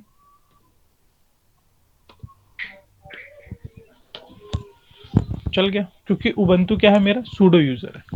ठीक है, सूडो मतलब ये मान सकते हो आप, सूडो मतलब एडमिनिस्ट्रेटर सुपर यूजर। प्रिविलेजेस, कि मतलब जो कुछ भी कर सकता है जो यूज़र, वो सूडो यूज़र है। तो ये प्रिविलेजेस दी जाती हैं रूट यूज़र के थ्रू, कि भाई रूट यूज़र बोलता है कि किसको सूडो देना है किसको नहीं देना है। क्योंकि अगर किसी को हमने सूडो दे दिया तो वो इस सिस्टम में कुछ भी कर सकता है। तो हमें देखना होता है कि इस यूज़र को सूडो देना है या नहीं देना है, इसका कितना लिमिटेशन का काम है, इसका पर्पस कितना है। उस हिसाब से हम उसको, अगर उसका पूरा फुल एक्सेस चाहिए तो हम उसको सूडो प्रिविलेजेस देंगे, फिर वो उस सिस्टम में कुछ भी कर सकता है। तो मतलब just for a permission we use sudo in Linux. ठीक है, और इसमें एक रूट यूजर भी होता है, मैं रूट में भी जाके दिखाता हूँ आपको। अब ये देखें, यहाँ पे रूट आ गया, यानी मुझे सारी प्रिविलेजेस है। रूट वो एडमिनिस्ट्रेटर यूज़र कह सकते हो आप। जैसे विंडोज़ में होता है एडमिनिस्ट्रेटर एक यूज़र, एडमिन यूज़र, तो वो रूट होता है उबंटू में। नेक्स्ट कमांड है हमारी क्लियर। क्लियर सिंपली होती है क्लियर स्क्रीन करने के लिए। अगर मैं क्लियर कर दूंगा तो ये पूरी स्क्रीन जो है क्लियर हो जाएगी। नेक्स्ट है हमारा control L. Control L basically क्या होता है कि आपकी स्क्रीन क्लियर हो जाएगी, बट आपका जो बैक डेटा है वो आप देख सकते हैं। मैंने अभी कंट्रोल एल दबाया, मेरी स्क्रीन क्लियर होगी, बट अगर मैं पुराना डेटा देखना चाहूँ तो मैं सीधा स्क्रॉल करूंगा ऊपर, मेरे को पुराना डेटा मिल जाएगा। बट अगर मैं क्लियर कर देता हूँ तो मेरा पुराना डेटा गायब। ठीक है, नेक्स्ट जो है CD डॉट डॉट का मतलब होता है चेंज डायरेक्टरी। ठीक है, अगर मुझे किसी पर्टिकुलर डायरेक्टरी में जाना है, लेट्स सपोज मुझे जाना पब्लिक में, मैं पब्लिक में आ गया, मैंने यहाँ फोल्डर बनाया कोई, अब मैं आ गया। अब मैं जाना चाहता हूँ एक प्रीवियस, अगर मैं एक प्रीवियस डायरेक्टरी में जाना चाहता हूँ तो सिंपली मैंने किया cd, डायरेक्टरी में चेंज करना चाहता हूँ, डॉट डॉट। ये मस्ट है कि आपको 2 डॉट यूज करने ही करने हैं। आप अगर 2 डॉट का यूज करते हैं तो आप एक प्रीवियस डायरेक्टरी में आ जाएंगे। ठीक है, मैंने cd डॉट डॉट किया। अब मैं आपको दोबारा दिखाता हूँ। pwd, अभी मैं कहाँ पे हूँ? होम में, उबंटू में, पब्लिक में, टेस्ट में। मैं जाना चाहता हूँ पब्लिक डायरेक्टरी में, तो मैं क्या करूँगा? cd dot dot enter. अब मैं आपको दिखाता हूँ pwd। अब मैं किस में आ गया? पब्लिक डायरेक्टरी में। तो आपको डायरेक्टरी जब चेंज करनी होती है तो आप cd डॉट डॉट का यूज करते हैं। अगर आपको नंबर ऑफ चेंजेस करने हैं, जैसे अब मैं जाना चाहता हूँ सिर्फ उबंटू में, तो मैं करूँगा cd, मुझे ये 2 डॉट से एक बार बैक जाएगा, मैंने लगा स्लैश डॉट डॉट। मैं चाहता हूँ 2 बार बैक जाना, मैंने 2 बार डॉट लगा दिया, एंटर। मैं 2 बार बैक आ गया। ऐसे ही आपको कंटिन्यू आगे बढ़ाना है अगर आप जितना आप पीछे जाना चाहते हैं। अगर आपको डायरेक्ट कहीं जाना है, जैसे आप बहुत लंबे फोल्डर पे हो, आप एक करके पीछे आओगे, सिंपली आपको होम डायरेक्टरी पे आना है। आप नॉर्मल cd लिख दो, आप एंटर कर दो, आप एकदम होम डायरेक्टरी पे आ जाओगे। आप किसी कितने भी लंबे पाथ पे होगे, आपने जैसी cd लिखा, आपको वो होम डायरेक्टरी पे डाल के छोड़ देगा। ठीक है, नेक्स्ट है ls। ls सिंपली लिस्ट करने के लिए कि पर्टिकुलर मैं जहाँ पे हूँ उसके अंदर क्या है। और जैसे मैं डाउनलोड के अंदर जाता हूँ, मैंने ls किया, कुछ भी नहीं है, मतलब लिस्ट करने के लिए। ठीक है, फिर है ls-l, list all the content along with owner setting permission time. ls-l।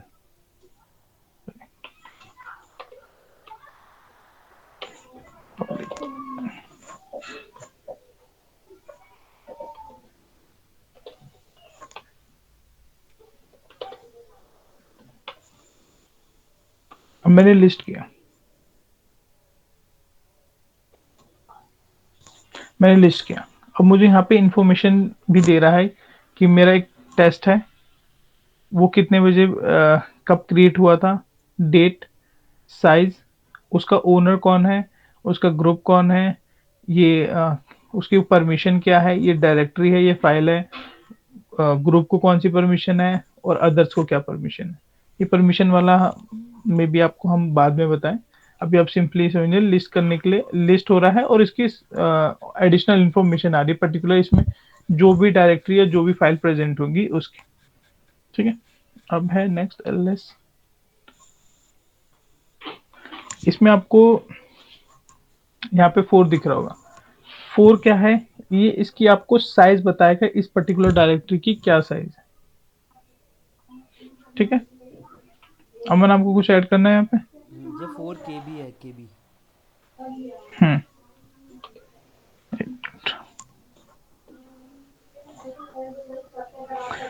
आपका जो h यूज होता है, ये पर्टिकुलर इसलिए फ्लैग यूज होता है ह्यूमन रीडेबल फॉर्म में।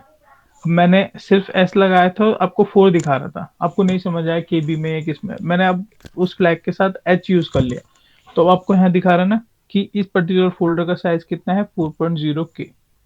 ओके, नेक्स्ट चलते हैं।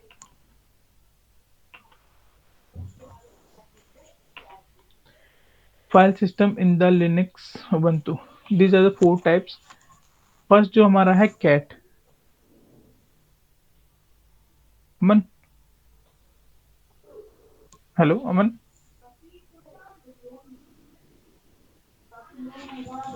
हेलो, हाँ सत्या। हेलो अमन।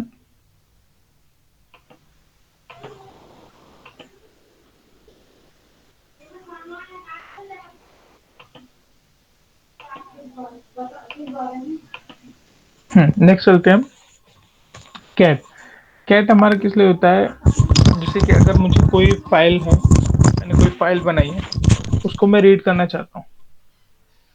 कैट से पहले मैं आपको टच बताता हूँ। टच, मैंने टच लिखा और मुझे कोई एम्प्टी फाइल क्रिएट करनी है, मैंने लिखा टच टेस्ट। अच्छा, फाइल मैंने लिखा टच टेस्ट, तो इसने क्या किया, एक आपको एक फाइल क्रिएट करके दे दी। अब आपको ये पता कैसे चलेगा ये फाइल है कि फोल्डर? यहाँ पे आप टेस्ट के आगे देखिए कुछ भी नहीं है, ठीक है। तो ये इसका मतलब ये क्या है, फाइल। और अगर यहाँ पे डी दिख रहा है तो इसका मतलब है डायरेक्टरी, ठीक है।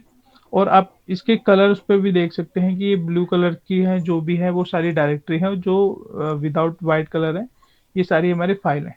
बट ये कलर जो है ये हर ओएस में चेंज हो सकती है, क्योंकि जो हमारा कर्नल है वो डिफरेंट डिफरेंट सॉफ्टवेयर, मैंने जैसे बताया था सॉफ्टवेयर पे बेस होता है। तो अगर किसी ने उसमें कुछ चेंजेस किए तो आपको ये डिफरेंट डिफरेंट कलर्स के भी मिल सकते हैं। तो आप कभी भी इस कलर से मत पहचानिएगा कि ये फोल्डर है और ये फाइल है।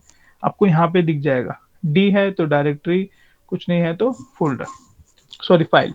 ओके। टच बेसिकली हमारा यूज होता है फाइल क्रिएट करने के लिए।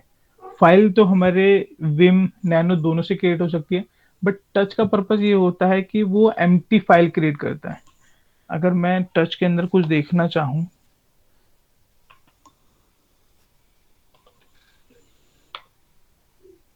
पैकेज नहीं है, खाली फाइल है खाली। अब मैं लिख देता हूँ हेलो टीम। अभी मैंने क्या यूज किया था, नैनो। नैनो भी क्या है, एक तरह का एडिटर है। विम भी क्या है, एडिटर है। वीआई क्या है, वो भी एडिटर। डिफरेंट डिफरेंट टाइप्स के एडिटर हैं, और डिफरेंट डिफरेंट टाइप्स के एडिटर बनाने का डिफरेंट डिफरेंट पर्पस है।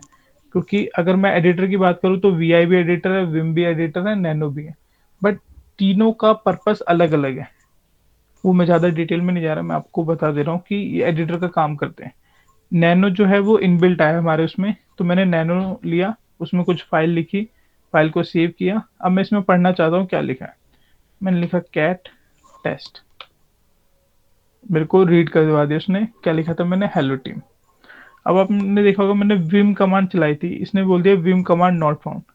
तो इसने खुद से भी हेल्प करके दे दिया कि आप ये कमांड चला सकते हैं अगर आपको विम पैकेज चाहिए।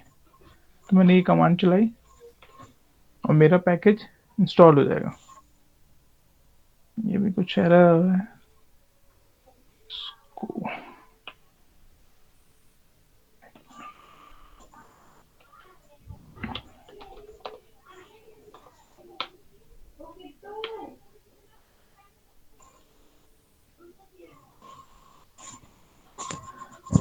अभी मेरा पैकेज इंस्टॉल हो रहा है।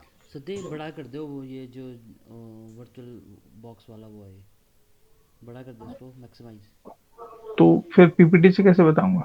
वहाँ से कमांड देखियो, यहाँ चलाइयो। ठीक है।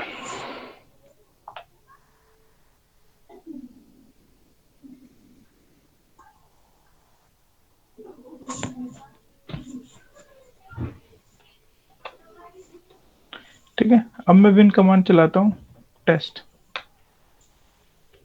आपके सामने है। अब मैं इसमें एडिट भी कर सकता हूँ, रीड भी कर सकता हूँ, चेंजेस भी कर सकता हूँ, हर चीज कर सकता हूँ। कैसे करना है वो तो एक बार डिस्क्राइब कर दो, कैसे उसमें एडिट करना होता है विम में। आपने विम लिखी, यहाँ पे आपने फाइल का नेम लिखा, एंटर किया। अब ये क्या है, ये इंसर्ट मोड में नहीं है। अभी मैंने अभी प्रेस आप आई, इसमें अभी आप इसमें कुछ भी एस्केप दबा। अभी आप इसमें कुछ भी टाइप करोगे, आप टाइप नहीं कर पाओगे। सत्य कुछ टाइप कर। टाइप हो जाएगा, बट ये जब तक इंसर्ट मोड में ना, अभी तो इंसर्ट मोड से हटाना। अभी आप इसमें, इंसर्ट मोड में ऑटोमेटिक चला जा रहा है ना। अच्छा ऑटोमेटिक जा रहा है। होता क्या है कि हम्म, विम जब मैंने चलाया तो मुझे आई बटन दबाना पड़ता है इंसर्ट के लिए। उसके बाद आप इसमें टाइप कर सकते हो। और फिर फाइल सेव करने के लिए एस्केप, एस्केप दबा, एस्केप दबाया, कॉलन, एस्केप के बाद कॉलन, वहाँ नीचे लिखा हुआ आ रहा है डब्ल्यू और क्यू। डब्ल्यू का मतलब राइट, क्यू का मतलब क्विट, और एंटर। तो अब सज्जन ने उसमें जो जो भी उस फाइल में लिखा है वो सब सेव हो गया उस फाइल में। तो ये सेव करने का तरीका है विम में। सबसे पहले आप आई दबाओगे इंसर्ट के लिए, इंसर्ट के बाद आप टाइप कर सकते हो।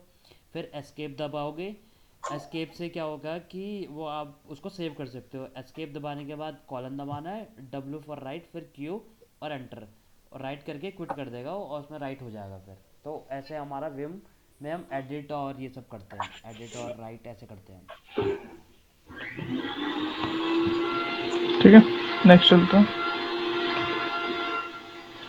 नेक्स्ट क्या है हमारा MKDIR।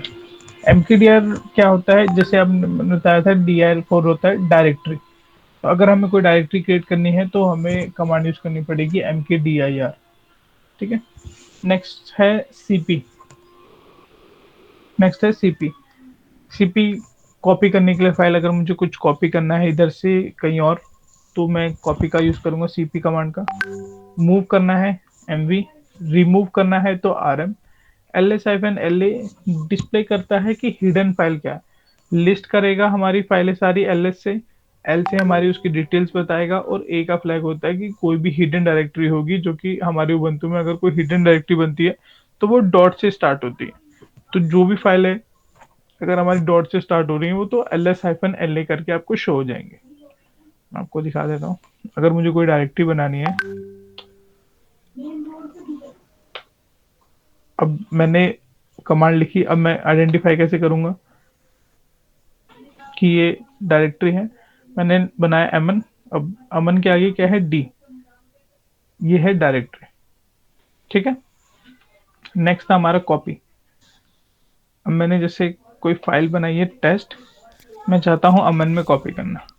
इसमें आप कलर पे मत जाना कि जो ब्लू है वो डायरेक्टरी है और जो वाइट है वो फाइल है। जब आप सर्वर में काम करोगे तो आपको सबका सेम कलर दिखेगा, तो आपको पता कैसे करना है कि कौन सा फाइल है कौन सा डायरेक्टरी है। तो जिस भी फाइल या डायरेक्टरी के आगे डी लिख रखा होगा तो वो मेरा डायरेक्टरी होगी, और अगर हाइफन बना होगा तो मतलब फाइल होगी वो। तो यहाँ तो आपको कलर से पता चल रहा है, लेकिन सर्वर के अंदर ऐसा पता नहीं चलेगा आपको। तो देख लेना, जिसके आगे डी लिखा हुआ है वो आपकी डायरेक्टरी है, जिसके आगे हाइफन लगा हुआ है वो फाइल है आपकी। ठीक है, अब आपको फाइल कॉपी करनी है, तो मैंने CP किया, फाइल का नेम दिया और डेस्टिनेशन पाथ दे दिया, मेरा सोर्स एंड डेस्टिनेशन। मैं यहाँ पे LS करूंगा, फाइल कॉपी हो गई अमन में। अब मैं अमन में जाता हूँ, अमन के फोल्डर में LS, आपको यहाँ पे फाइल मिल गई। ठीक है, अब मैं चाहता हूँ अमन को, अमन के अंदर जो ये है मैं इसको मूव करना चाहता हूँ। मैं चलता हूँ म्यूजिक में, चला जाए।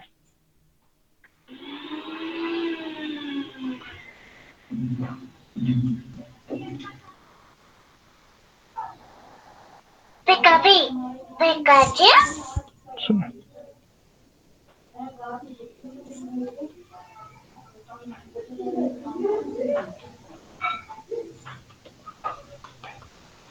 अब मैं फाइल को अमन के फोल्डर के अंदर से मैं म्यूजिक में मूव करा रहा हूँ।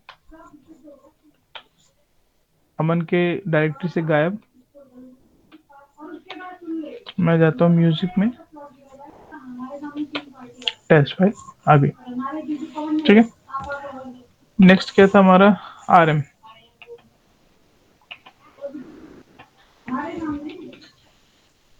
ये मेरे पास एक फाइल है, मैं सिंपली लिखता हूँ RM test remove file, file remove हो गई। ठीक है, मैं सेम RM लिखता हूँ अमन। इसने क्या बोल लिया, Aman is a directory not a file. अगर मुझे डायरेक्टरी डिलीट करनी है तो मुझे एक फ्लैग यूज करना पड़ेगा, अमन-R, अमन, एंटर, डिलीट। ठीक है, नेक्स्ट हमारा था LS-LA। अब मैंने LS किया तो मेरे पास लिस्ट हो गई, LS-LA किया तो मेरे पास डायरेक्टरी की लिस्ट होगी उसकी एडिशनल इन्फॉर्मेशन के साथ। बट अभी मुझे हिडन फाइल नहीं मिली, तो मेरे पास क्या फ्लैग था, LS-AL। अब यहाँ देखेंगे आपको डॉट वाली फाइलें भी दिख रही होंगी, ये हमारी जो है वो हिडन जो फाइल भी रहती है। जो भी फाइल डॉट से या जो भी फोल्डर डॉट से शुरू होता है वो हिडन है। और हिडन फाइल को देखने का तरीका LS-AL या LA कुछ भी लिख दो। उससे क्या है कि हमारा जो भी हिडन डायरेक्टरी है जो भी फाइल है वो दिखेगी। और हिडन फाइल और डायरेक्टरी बनाने का सेम सेम तरीका है। उधर आ टर्मिनल पे सत्या। सपोज मुझे एक हिडन फाइल बनानी है तो मैं कैसे बनाऊंगा, फाइल बनाने की कमांड अपनी है टच। टच मैंने लिखा, डॉट अगर मैं उसका आगे यूज कर दूंगा तो मतलब हिडन है वो, डॉट अमन, एंटर। अब LS-LA, अब देखो सबसे टॉप में देखो दिखाइयो, मार्क कर से, ये मेरी हिडन डायरेक्टरी बन, हिडन फाइल बन गई ये। अमन नाम से। और डायरेक्टरी बनाने के कैसे करते हैं इसमें, mkdir डॉट, मतलब जिस भी उसके आगे मैं डॉट लगा दूंगा तो वो हिडन हो जाएगी। डॉट कुछ भी डाल दिया, एंटर। चेक करने का तरीका, शुभम डॉट शुभम नाम से एक डायरेक्टर बन गई, ये हिडन है। अगर आप इसको ls करके फाइंड आउट करोगे तो नहीं दिखेगी। करियो ls में नहीं दिखेगी आपको, लेकिन जब ls-al करोगे तब दिखेगी आपको। क्यों? क्योंकि वो हिडन है, इसमें दिखेगी आपको फाइल। तो हिडन डायरेक्टरी और फोल्डर ऐसे बनाए जाते हैं हम।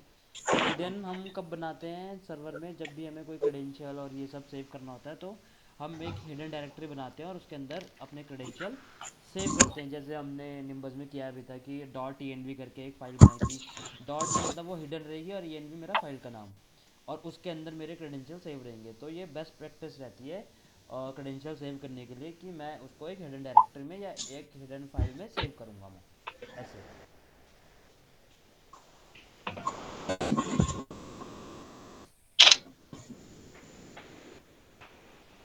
आगे बढ़े।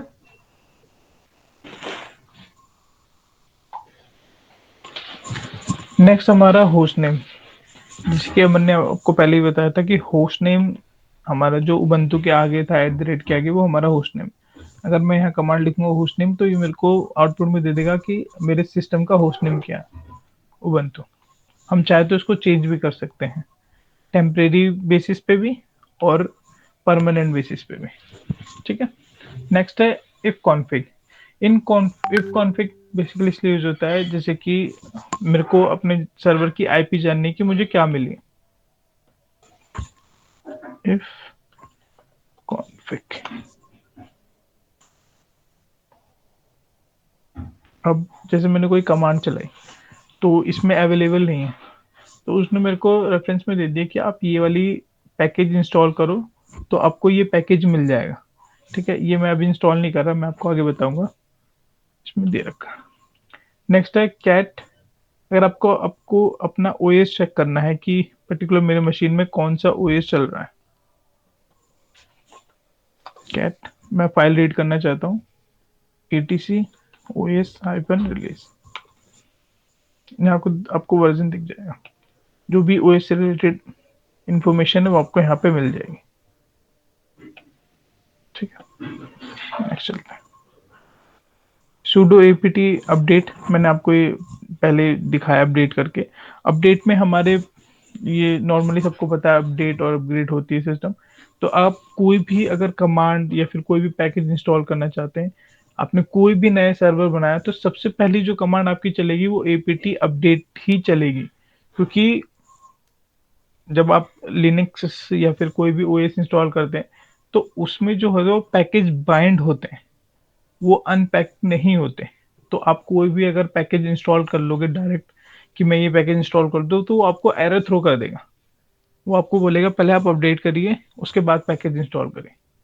ठीक है, तो आप कभी भी वर्चुअल मशीन बनाएंगे तो आप उसमें अगर डायरेक्ट पैकेज इंस्टॉल करेंगे विदाउट अपडेट, तो उसमें बहुत सारे पैकेजेस हैं जो कि एरर थ्रो करेंगे और इंस्टॉल भी नहीं होगा वो आपका।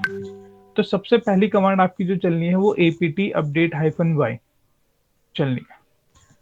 अपग्रेड तो आपको फिर अपग्रेड अगर अपना ओएस करना है तभी आप अपग्रेड चलाएं, अदरवाइज ना चलाएं। ठीक है। सेकंड है आपको कोई पैकेज इंस्टॉल करना है, जैसे कि हमारा अपाचे है। अगर मुझे अपाचे करना है तो मैं apt इंस्टॉल्ड अपाचे।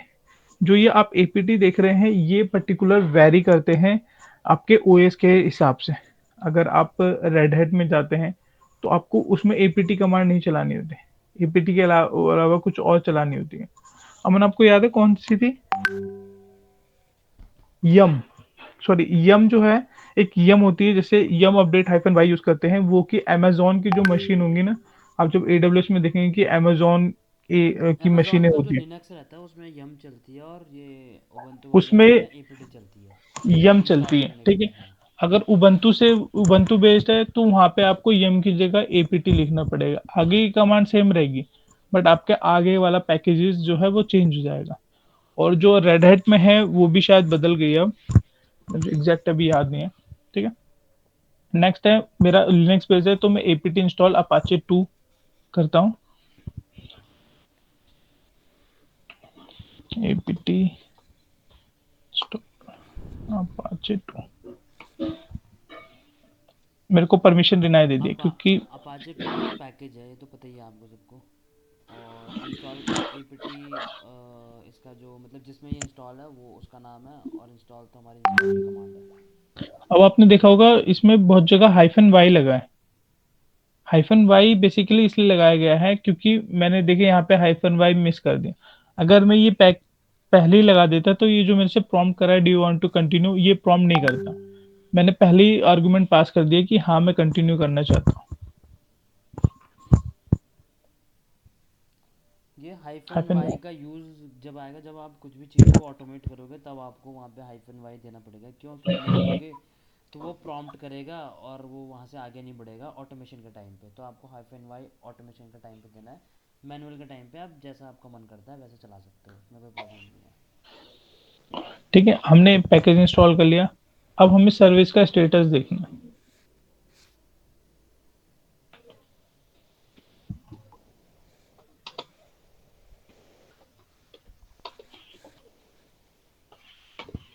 ये मेरे को स्टेटस दिखाएगा रनिंग, किसी एक्टिव भी रनिंग में। सर्विस का स्टेटस चेक करना, उसको स्टार्ट करना, उसको स्टॉप करना, उसके लिए सर्विस कमांड होती है। अब जैसे ये अभी सत्या ने इसका स्टेटस चेक किया तो वो आ रहा है एक्टिव। अब इसको स्टॉप करना है तो उसकी कमांड क्या है? सर्विस, फिर सर्विस का नाम, फिर स्टॉप। पासवर्ड मांग रहा है, क्यों? क्योंकि सुडो नहीं लगाया इसने।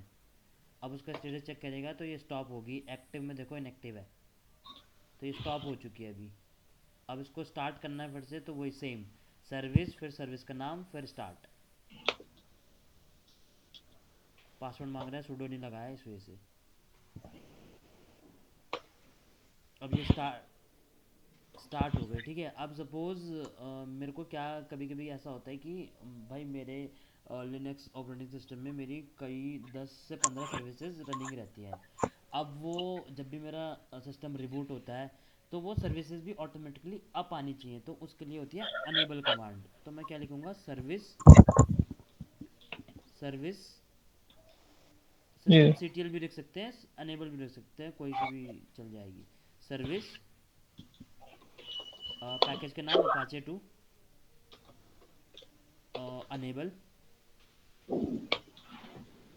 अब इससे ये क्या हुआ कि जब भी मेरा OS रिबूट होगा तो जो मैं अपाचे की सर्विस है ये ऑटोमेटिकली अप आ जाएगी। क्यों? क्योंकि मैंने अनेबल कर दिया है। अगर मैं अनेबल नहीं करता है तो जब भी मेरा OS रिबूट होकर स्टार्ट होगा तो मुझे ये मैनुअली अप करनी पड़ेगी। तो क्या करना पड़ेगा?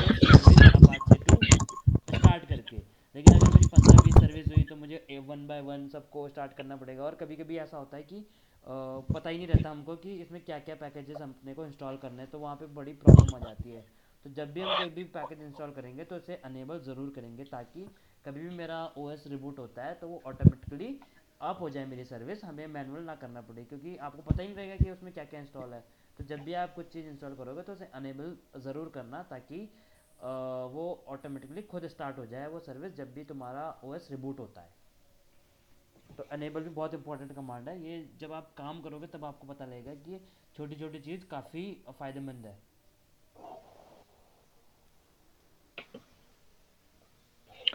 ठीक है। नेक्स्ट जो है हमारा सेम वही है, पैकेज इंस्टॉलेशन wget का और unzip का। ठीक है। थर्ड जो है सर्विस रिस्टार्ट। रिस्टार्ट भी आप कर सकते हैं, जैसे कि रिस्टार्ट की ज़रूरत या स्टार्ट स्टॉप की ज़रूरत आपको तब पड़ेगी, लेट्स सपोज आपने अपाचे इंस्टॉल किया, आपने उसकी कॉन्फ़िगरेशन फाइल में कुछ चेंजेस किए, तो जब तक आप सर्विस को रीस्टार्ट नहीं करेंगे तो जो आपने कॉन्फ़िगरेशन की है वो अप्लाई नहीं होगी। तो आपको उस टाइम पे भी रीस्टार्ट करने की ज़रूरत पड़ सकती है। ठीक है। नेक्स्ट जो है विच। विच का ये है कि आपको अगर अपना कोई पैकेज देखना है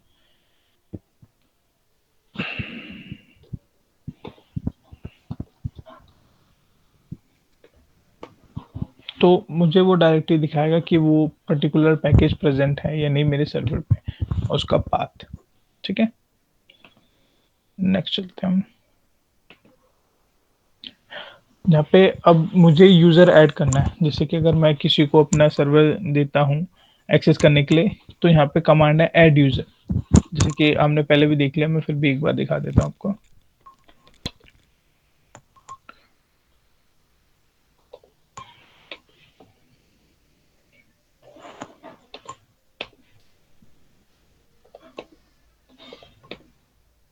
यहाँ पे एडिशनल इन्फॉर्मेशन भी मांगता है, आप चाहे तो दे सकते हैं ताकि आपको याद रहे कि आपने किस पर्पस के लिए ये पर्टिकुलर अकाउंट बनाया था। ठीक है, तो अब अगर हम, ये हमारे यूजर क्रिएट हो गया है। ठीक है, सेकंड क्या है, पासवर्ड। अगर पासवर्ड चेंज करना है तो आप सिंपली कमांड टाइप कर सकते हैं direct, sudo and the user name. अगर मुझे अमन का पासवर्ड, लेट्स सपोज अमन भूल गया या मुझे पासवर्ड रिसेट करना है, तो मैं ये कमांड टाइप करूंगा, पासवर्ड बनाऊंगा, पासवर्ड सक्सेसफुली अपडेटेड। ठीक है, रीसेट करने के लिए। सेकंड क्या है, ऐड ग्रुप। अगर मेरे पर्टिकुलर इन्वायरमेंट में कोई सर्विस चल रही है, तो और मैं चाहता हूँ कि उस सर्विस में पर्टिकुलर यूजर को ऐड करना चाहता हूँ, तो मैं ये ऐड ग्रुप की कमांड चलाऊंगा। जैसे कि लिनक्स में क्या होता है कि मैं आपको एक चीज दिखाता हूँ।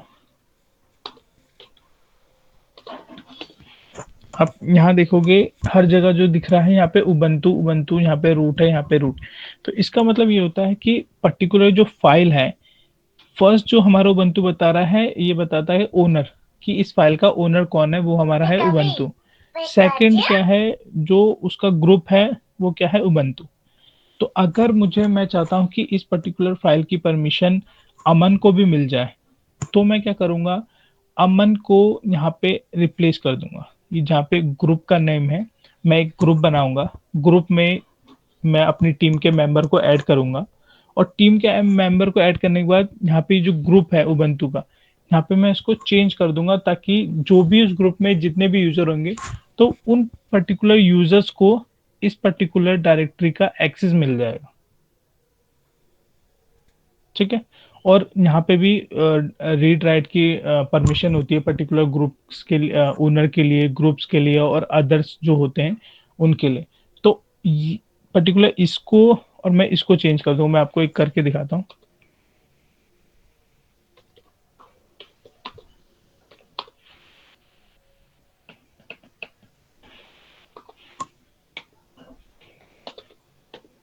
अब आपको यहाँ दिख रहा है, यहाँ पे हो गया ये अमन।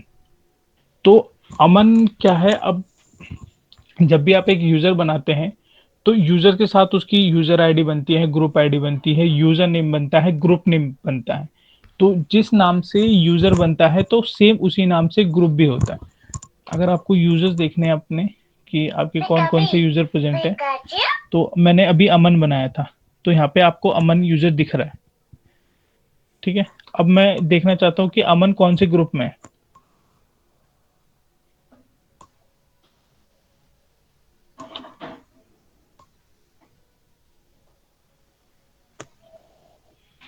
आपको यहाँ दिख रहा होगा अमन, एक ग्रुप बन रखा है अमन के नाम का। यानी अमन का जब यूजर बना, तो सेम उसी के नाम का एक ग्रुप बन गया, जो कि मैंने यहाँ पे ऐड कर दिया। ठीक है, अब मैं ये चाहूँ तो अमन के ग्रुप में बहुत सारे और भी यूजर्स ऐड कर सकता हूँ, या पर्टिकुलर एक अदर ग्रुप बना के उसमें डिफरेंट डिफरेंट यूजर्स को ऐड कर सकता हूँ, ताकि अगर मुझे किसी फाइल की परमिशन किसी को शेयर करनी पड़े, तो मैं यहाँ उसको ग्रुप में ऐड कर दूं।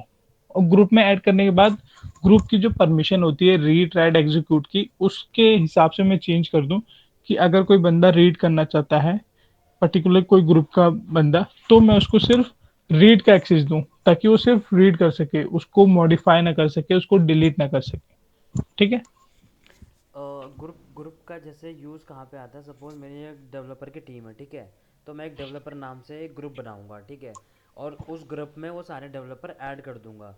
और सपोज मेरा एक डायरेक्टरी है, जो उस डायरेक्टरी का मैं एक्सेस उस डेवलपर ग्रुप को देना चाहता हूँ, तो मैं सत्य वहाँ जाइयो, तो मैं क्या करूँगा, मैं जस्ट अब पैरा दबा, और वो जो सी एच ग्रुप वाली कमांड है, तो मैं क्या करूँगा, sudo C H group command चलाऊँगा। अमन अमन की जगह मैं डेवलपर ग्रुप डालूँगा, और पिक्चर का जो पिक्चर का जो मेरा डायरेक्टरी है, उस डायरेक्टरी में मैं जितने भी मेरे डेवलपर है उसका एक्सेस देना चाहता हूँ। इससे क्या होगा कि जो भी मेरा पिक्चर डायरेक्टरी में जो भी डेवलपर आएगा उसमें वो रीड कर सकता है, राइट कर सकता है, एग्जीक्यूट कर सकता है, जो भी उसको परमिशन दे रखी होगी वो सब कर सकता है। और जो भी उस डेवलपर ग्रुप में जो भी मेंबर हैं, सपोज वो नीतीश सर हैं, आनंद जी हैं, कोई भी हैं, उस ग्रुप उस डेवलपर ग्रुप में मैंने वो सारे मेंबर ऐड कर दिए और फिर उस ग्रुप का परमिशन पिक्चर में दे दिया। तब जो जितने भी मेरे उस ग्रुप में जो बंदे हैं वो सब उसमें पिक्चर वाली डायरेक्टरी में चेंज कर सकते हैं, राइट कर सकते हैं, रीड कर सकते हैं, एग्जीक्यूट कर सकते हैं। तो ये पर्पस होता है मेरा ग्रुप का। ये एक्चुअली आप जब लिनक्स का जो R S C S A course होता है उसमें ज़्यादा डिटेल में जाओगे आप। अभी जस्ट हम बता रहे हैं कि इसका क्या पर्पस है और कैसे ये चीज़ें होती हैं। इसका थोड़ा सा आप ओवरव्यू अगर और लेना चाहते हो तो आपको लिनक्स का जो C H S A course होता है वो एक बार थोड़ा सा देखना पड़ेगा। अभी जस्ट हम ओवरव्यू दे रहे हैं और जितना आपको नीड है उतना ही हम बता रहे हैं। ये बाकी कमांड है आपको, अगर यूजर को ऐड करना है ग्रुप में और मल्टीपल यूजर को करना है तो। ठीक है, नेक्स्ट चलते हैं। अभी सबसे मोस्ट इम्पॉर्टेंट आ गया कि किसी भी फाइल में परमिशन कैसे देते हैं हम। सबसे मोस्ट इम्पॉर्टेंट है जो कि बहुत कॉमनली यूज़ होता है ये। तो ये अच्छे से पढ़ाई होती है। ठीक है, टार फाइल जो हो गई आपकी, टार बेसिकली आपने सुना होगा जिप। तो लिनक्स में जो होती है उसको टार कहा जाता है। तो वो क्या करता है, मल्टीपल फाइल्स को या मल्टीपल फोल्डर्स को एक टार में कन्वर्ट कर देता है। सेम उसका जी जिप का भी काम ये होता है। बस इनमें डिफरेंस ये होता है कि टार जो है एक पर्टिकुलर सेट ऑफ एमबी में करता है। जैसे कि अगर टार का काम है कि वो 10 जीबी की फाइल 1 एमबी में कर दे, तो जी जिप होता है वो और कंप्रेस कर देता है। ऐसी डिफरेंट डिफरेंट टाइप्स के और भी होते हैं जो कि एक्सटेंशन के हिसाब से यूज होते हैं। तो इनका पर्पस सिर्फ यही होता है कि वो फाइल को कंप्रेस करके रख देते हैं। ठीक है, नेक्स्ट है डब्ल्यू गेट। डब्ल्यू गेट क्या है, आपको कोई लिंक डाउनलोड करना है। अगर मेरा कोई H T T P link पे कोई फाइल प्रेजेंट है, तो मैं अगर डब्ल्यू गेट कमांड चलाऊंगा और लिंक पेस्ट कर दूंगा, तो उस पर्टिकुलर लिंक पे जो भी फाइल प्रेजेंट होगी वो मेरे सर्वर पे आ जाएगी सिंपली। जैसे आपने देखा होगा कि बहुत सारी जिप फाइल जो है वो H T T P link पे पड़ी रहती है। आपने डब्ल्यू गेट कमांड अपने लिनक्स में इंस्टॉल किया, आपने लिंक कॉपी किया, पेस्ट कर दिया, तो जो भी जिप फाइल या फिर जो भी फाइल उस पे लिंक पे प्रेजेंट होगी वो आपके डायरेक्टरी में आ जाएगी। ठीक है, करके दिखा दे एक डब्ल्यू गेट वाला, करके दिखा दे। जैसे ही गूगल से कोई भी लिंक लाएगा जिसमें कोई फाइल प्रेजेंट होगी, फ्री साइट्स टेम्पलेट कुछ भी डाले।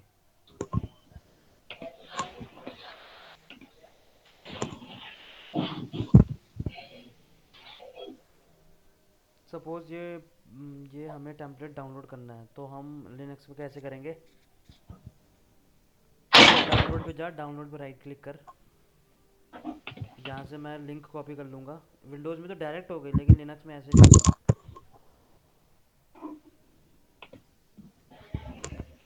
डब्ल्यू गेट चलाऊँगा मैं, डब्ल्यू गेट स्पेस लिंक दे दूँगा और एंटर। वो डाउनलोड होने लग गई वो फाइल, एल एस ऑक्सर करके आ गई ना, ऑक्सर डॉट जिप।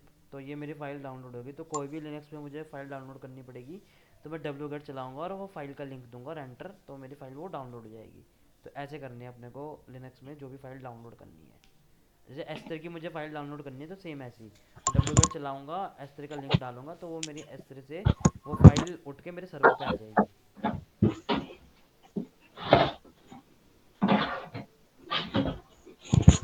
नेक्स्ट है हमारा C H mod. C H mod में क्या होता है, हम किसी पर्टिकुलर एक्सिस को चेंजेस करते हैं, मॉडिफिकेशन करते हैं हमारे, चेंज मॉडिफिकेशन। ठीक है, लेट सपोज जैसे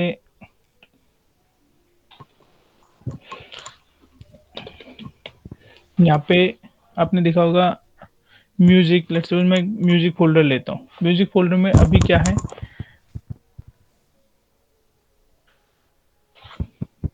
ये जो पार्ट है इसमें आपको क्या दिख रहा है, एक है डायरेक्टरी, एक है रीड, राइट और एग्जीक्यूट। एक्स मतलब एग्जीक्यूट है। एक्स मतलब एग्जीक्यूट, रीड राइट एग्जीक्यूट। ठीक है, अब मैं, और ये हमारी होती है ओनर की। इसमें पीपीटी में है, ठीक है। ये जो फर्स्ट जो है आपको DRWX, ये होती है हमारी ओनर की। ओनर कौन है हमारा? उबंटू। उबंटू जो पहले में है वो हमारा उबंटू है। अब हम सेकंड आते हैं, तो सेकंड जो स्टार्ट होती है वो होती है R-X। हाइफन का मतलब एम्प्टी है, ठीक है। यहाँ पे डब्ल्यू मिसिंग है जो कि हमने हटा रखी है, या फिर लिनक्स ने खुद ने हटा रखी है। यहाँ पे इसकी कौन सी परमिशन? रीड की और एग्जीक्यूट की। वो क्या आती है ग्रुप में? ग्रुप क्या है हमारा? Second Ubuntu. जो थर्ड है, थर्ड जो है हमारा होता है एग्जीक्यूट। ओ सॉरी, थर्ड भी परमिशन क्या है? रीड और एग्जीक्यूट। यहाँ पे भी एक मिसिंग है, ठीक है। ये होती है अदर को। अगर कोई अदर यूजर है, या फिर आपको लिनक्स में यहाँ पे बहुत सारे यूजर्स दिखेंगे, ठीक है। ये जितने हैं ये सारे यूजर्स हैं। ये किसके यूजर्स हैं? लिनक्स के, जो कि लिनक्स सिस्टम खुद यूज करता है। इस पे बहुत सारे लिनक्स की अलग अलग परमिशन लगती है। जैसे आपको यहाँ पे दिख रहा है लास्ट में बिन बैश, तो इनको क्या है? बैश शेल प्रोवाइड किया जाता है, तो इनको ये परमिशन मिली है। नो लॉगिन, इनको लॉगिन नहीं मिलता, मतलब अगर आप इस यूजर से लॉगिन करेंगे तो नहीं। तो सिस्टम को डिफरेंट डिफरेंट टाइप के यूजर्स की नीड होती है, तो उसके बिहाफ पे ये सारे डिफरेंट डिफरेंट यूजर बनते हैं, तो इनको आप अदर में कंसिडर कर सकते हैं, ठीक है। अब हम चलते हैं अपने CH मोड में। अब लेट सपोज मैं चाहता हूं कि म्यूजिक वाला जो फोल्डर है, इसके ग्रुप को सारी परमिशन मिल जाए, तो यहाँ पे RWX आ जाए। अभी इसको सिर्फ रीड की है और एग्जीक्यूट की है, मैं चाहता हूं कि इसको सारी परमिशन मिल जाए। मैंने कमांड चलाई sudo chmod। आप सिंपली यूज कर सकते हैं। मैंने किया ग्रुप, मैंने G प्रेस किया, G फॉर हो गया ग्रुप, प्लस मैं किसकी परमिशन देना चाहता हूँ? राइट की। किसको? म्यूजिक को, ठीक है। मैंने किया एंटर। अब मैं चेक करता हूँ। अब यहाँ देखेंगे आप म्यूजिक में RWX, ठीक है। अदर को प- नहीं मिली। पहले अदर को सिर्फ वो, सॉरी, ग्रुप को सिर्फ आर और हाइफन एक्स मतलब रीड और एग्जीक्यूट की परमिशन थी। अभी ग्रुप को रीड, राइट और एग्जीक्यूट तीनों मिल गई है। मतलब अब सी एच मैं मोड जो कमांड है परमिशन देने के लिए कि कौन सा यूज़र या ग्रुप या अदर यूज़र जो है वो क्या कर सकता है किसी भी फोल्डर में। अदर को भी राइट की दे देता हूँ। अब यहाँ देखिए, अब यहाँ पे एक ग्रीन सिंबल इसलिए बना है क्योंकि इसको सारी परमिशन मिल गई, यानी अदर, ओनर, ग्रुप, तीनों यूजर्स को सारी परमिशन है, इसीलिए इसका जो कलर है वो चेंज हो गया ग्रीन। अगर मैं किसी भी फाइल को सारी परमिशन दे देता हूँ तो सबका ये ग्रीन कलर ही हो जाएगा, ठीक है। अब यहाँ पे देखिए RWX सब में आ गया, ठीक है। अब मैं अगर परमिशन हटाना चाहूँ, सिंपली मैं यहाँ पे माइनस डाल देता हूँ। अदर से हमने राइट की परमिशन हटा दी है। मैं सारी हटा देता हूँ, अदर की सारी परमिशन हटा देता हूँ। अब हम देखते हैं म्यूजिक पे क्या परमिशन बचे। मैं गया म्यूजिक में। अब यहाँ देखिए, ये जो अदर वाला प्लेस था वो तीनों खाली हो गया, यानी अदर, अगर कोई यूजर इसको एक्सेस करना चाहे तो वो नहीं कर सकता। अदर ना यूज़र रीड। कौन हुआ इसमें? सपोज ये फाइल अभी कौन इसका ओनर है? उबंटू। तो अदर कौन हुआ? उबंटू के अलावा जितने भी यूज़र है वो अदर में आएंगे, समझे? उबंटू के ठीक है। अलावा जो भी यूज़र होंगे वो अदर में आएंगे। क्यों? क्योंकि इस फाइल का ओनर है उबंटू। तो बाकी जो और यूज़र बचे वो अदर में आएंगे। तो मतलब अभी अदर को कुछ भी करने की परमिशन नहीं है। अगर कोई यूज़र आता है और लॉगिन करके आता है और म्यूज़िक में जाता है, पहले तो म्यूज़िक में कुछ नहीं कर पाएगा। क्यों? क्योंकि उसको कोई परमिशन नहीं है। अदर में हमने कुछ भी नहीं दे रखा। हाइफन हाइफन हाइफन है, मतलब नथिंग है अदर को। लास्ट वाला जो है वो अदर के लिए यूज़ होता है।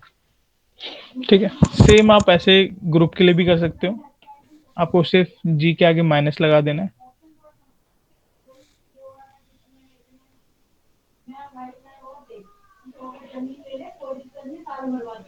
मैं लिखता हूँ जी और डब्ल्यू।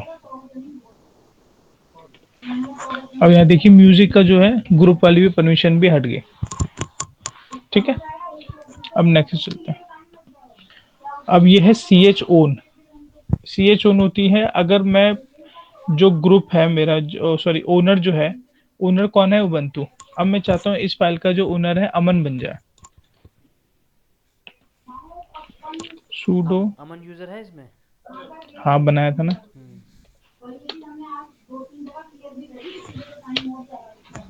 मैं LSFNL करता हूँ। तो अब यहाँ देख सकते हैं कि अब जो है पहले में कौन आ गया, अमन।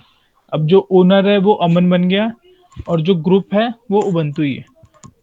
ठीक है, और ग्रुप को अगर मुझे चेंज करना है तो CHGRP, ये भी मैं आपको चेंज करके दिखा देता हूँ।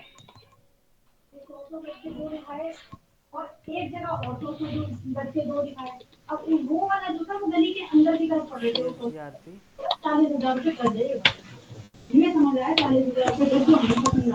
अब जो ओनर है और ग्रुप दोनों चेंज हो गए हमारे।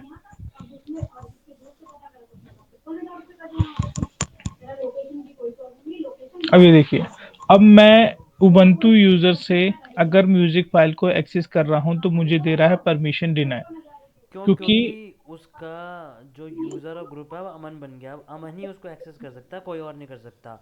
और सत्या अभी उबंटू यूज़र से लॉगिन है, क्योंकि सबसे पहले आ रहा है उबंटू, मतलब यूज़र @उबंटू, दूसरा उबंटू होस्ट है मेरा, तो उसको अब मैं परमिशन डिनाइड आ रहा है। अब मैं यहाँ से अमन में जाता हूँ।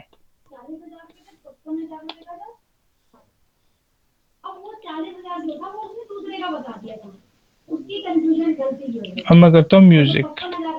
देखिए मेरे को किसने कोई परमिशन का कुछ नहीं दिया, मैं म्यूजिक के अंदर चला गया। क्लियर है यहाँ तक सबको? एक वो 777 और 7 से भी अब परमिशन चेंज करने के दो मेथड होते हैं। एक तो वो सत्या जो बता रहा था, G और फिर प्लस, और फिर रीड के लिए R लिख दो, W के लिए सॉरी राइट के लिए W लिख दो, और एग्जीक्यूट के लिए X लिख दो। अब हमें वो यूज़ नहीं करना, तो हम ऐसे भी कर सकते हैं, CH मोड 777 ऐसे करके भी कर सकते हैं। वो वाला बता दे सकते हैं एक बार, 777 और ये ठीक है, परमिशन। ठीक। जैसे कि आप यहाँ देख रहे हैं, यहाँ पे न्यूमेरिक वैल्यू दे रखी है, रीड की 4, राइट की 2, एग्जीक्यूट की 1। ठीक है, अब मैं यहाँ पे एलएस करता हूँ। अब मैंने यहाँ पे देखा वीडियोस में, अभी मैं इसको सारी परमिशन हटा। पहले तू ये बता दे वीडियोस में किसको कितनी कितनी परमिशन है, नंबर के उसमें। अच्छा, जैसे नंबर का हमने देखा था, रीड का क्या था 4, राइट का क्या था 2, एग्जीक्यूट का 1। एग्जीक्यूट का 1। ठीक है, तो इसको कितनी परमिशन है, 4 + 2 + 1, तो 7 हो गया। तो इसको हो गई मतलब 7। 7 किसका हो गया? ओनर का। ओनर कौन है? उबंटू। कैसे पता चला? दिखाइए कौन सा ओनर है। ये देखिए, ये आपकी जो 3 परमिशन है, 3 परमिशन दी जाती है। ठीक है, 3 परमिशन हो गई, रीड = 4, ठीक है, राइट = 2 और रीड = 1। ठीक है, एग्जीक्यूट और एग्जीक्यूट सॉरी सॉरी सॉरी, ठीक है, एग्जीक्यूट हो गया 1। तो यहाँ पे हमने अगर 3 चीज की देखी, रीड राइट 4 + 2 + 1 यानी 7। ठीक है, 7 किसको है, ओनर को। हम ओनर कौन है? स्टार्टिंग में 3 उबंटू। देखेंगे। उबंटू वो स्टार्टिंग में लिखा हुआ है। और यहाँ कौन है, ओनर उबंटू। ठीक है, सेकंड क्या है, ग्रुप। अगर मैं ग्रुप की परमिशन देखूं तो इसको क्या है, R-X। तो R में वैल्यू कितनी आ रही है मेरी, 4, और X में कितनी आ रही है, एग्जीक्यूट में 1। तो इसको क्या है, 5। 4 + 1 5। 4 + 1 5। तो अभी तक मेरा क्या हो गया, अगर मैं इसकी परमिशन देखूं तो 7 जो हो गई मेरी ओनर के लिए हो गई, और करेक्ट। 5 जो होगी अदर के, अदर सॉरी ग्रुप के लिए हो ग्रुप गई। के लिए हो गई। ठीक है, अब मैं अदर पे चलूं तो अदर में भी सेम है। रीड की हो गई मेरी 4 वैल्यू, एग्जीक्यूट की होगी 1, तो ये हो गई 5। ठीक है, अभी जो मेरे वीडियोस के फोल्डर है उसको अगर हम नंबर के हिसाब से कैलकुलेट करें तो उसको परमिशन है ये। ठीक, 755 परमिशन है उसकी, और सेवन हमारे डबल फाइव ठीक है, अब मैं इसकी परमिशन चेंज करता हूँ। अब मैं वो जो मैंने G+R+ लगाया था वो नहीं लगाऊंगा। परमिशन चेंज कर ले। CH ठीक है, मोड अब मैं देता हूँ 7 7। 777 दे दिया मैंने वीडियोस। अब आप में से मुझे कोई बताएगा 777 का क्या मतलब है, कोई भी?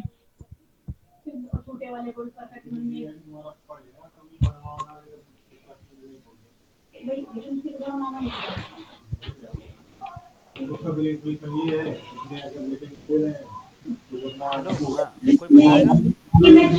हाँ, कोई बताएगा? कोई बताएगा आप में से?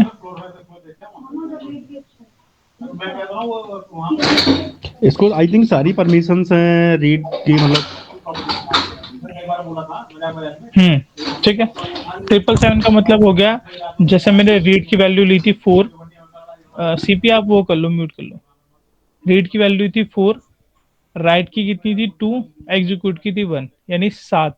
यानी मेरे को उसको तीनों परमिशन दी थी। अब अगर मैं 777 देता हूँ तो फर्स्ट वाली 7 की किसकी होगी, ओनर की, सेकंड वाली होगी ग्रुप की, और थर्ड वाली जो होगी वो मेरी अदर की होगी। तो 777 का मतलब इसको अब सारी परमिशन मिल जानी चाहिए। जो यहाँ पे आपको ये हाइफन दिख रहा है, यहाँ पे डब्ल्यू आ जाना चाहिए दोनों जगह। मैंने एंटर करा, अब ये देखो सारी परमिशन इसको असाइन हो गई।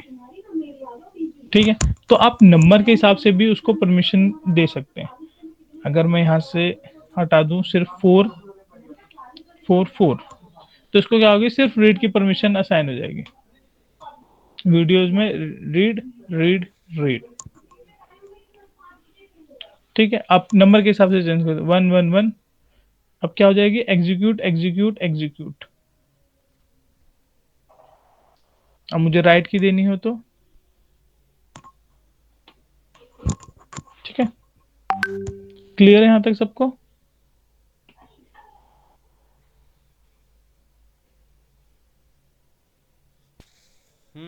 क्लियर है आई थिंक। बस खत्म, स्लाइड खत्म हो चुकी। तो अभी तक वर्चुअलाइजेशन आज हमने दो टॉपिक कवर किए, वर्चुअलाइजेशन और लिनक्स के बेसिक कमांड। तो इसी में किसी को कुछ डाउट है या आगे डाउट रहेगा तो हमें पूछ सकता है, अभी पूछ सकते हो, ग्रुप में पूछ सकते हो, कॉल करके पूछ सकते हो, कैसे पूछना हो आप पूछ सकते हो। तो अभी है किसी का डाउट कोई? डाउट नहीं है, बट ये इसका जो रिकॉर्डिंग है ये आ जाएगा ना ग्रुप में? हाँ हाँ हाँ, ग्रुप में हम कल और आज के दोनों रिकॉर्डिंग डाल देंगे हम। Okay okay okay okay. बाकी किसी को कोई डाउट नहीं? टाइम भी बहुत हो गया आज, तभी बंदे लीव कर गए।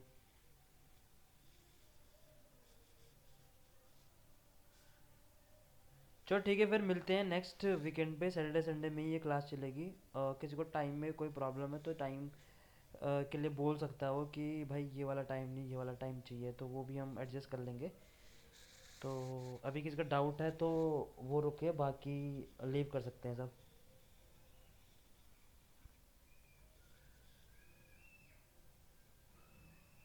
चलो ठीक है, आई थिंक सभी लीव कर दिए। तो आपका कोई डाउट है? मेरा कोई डाउट नहीं है बस। हाँ ओके, चलो फिर मिलते हैं नेक्स्ट वीकेंड में, मिलते हैं फिर। Okay okay okay bye bye, good okay, night. Thank you.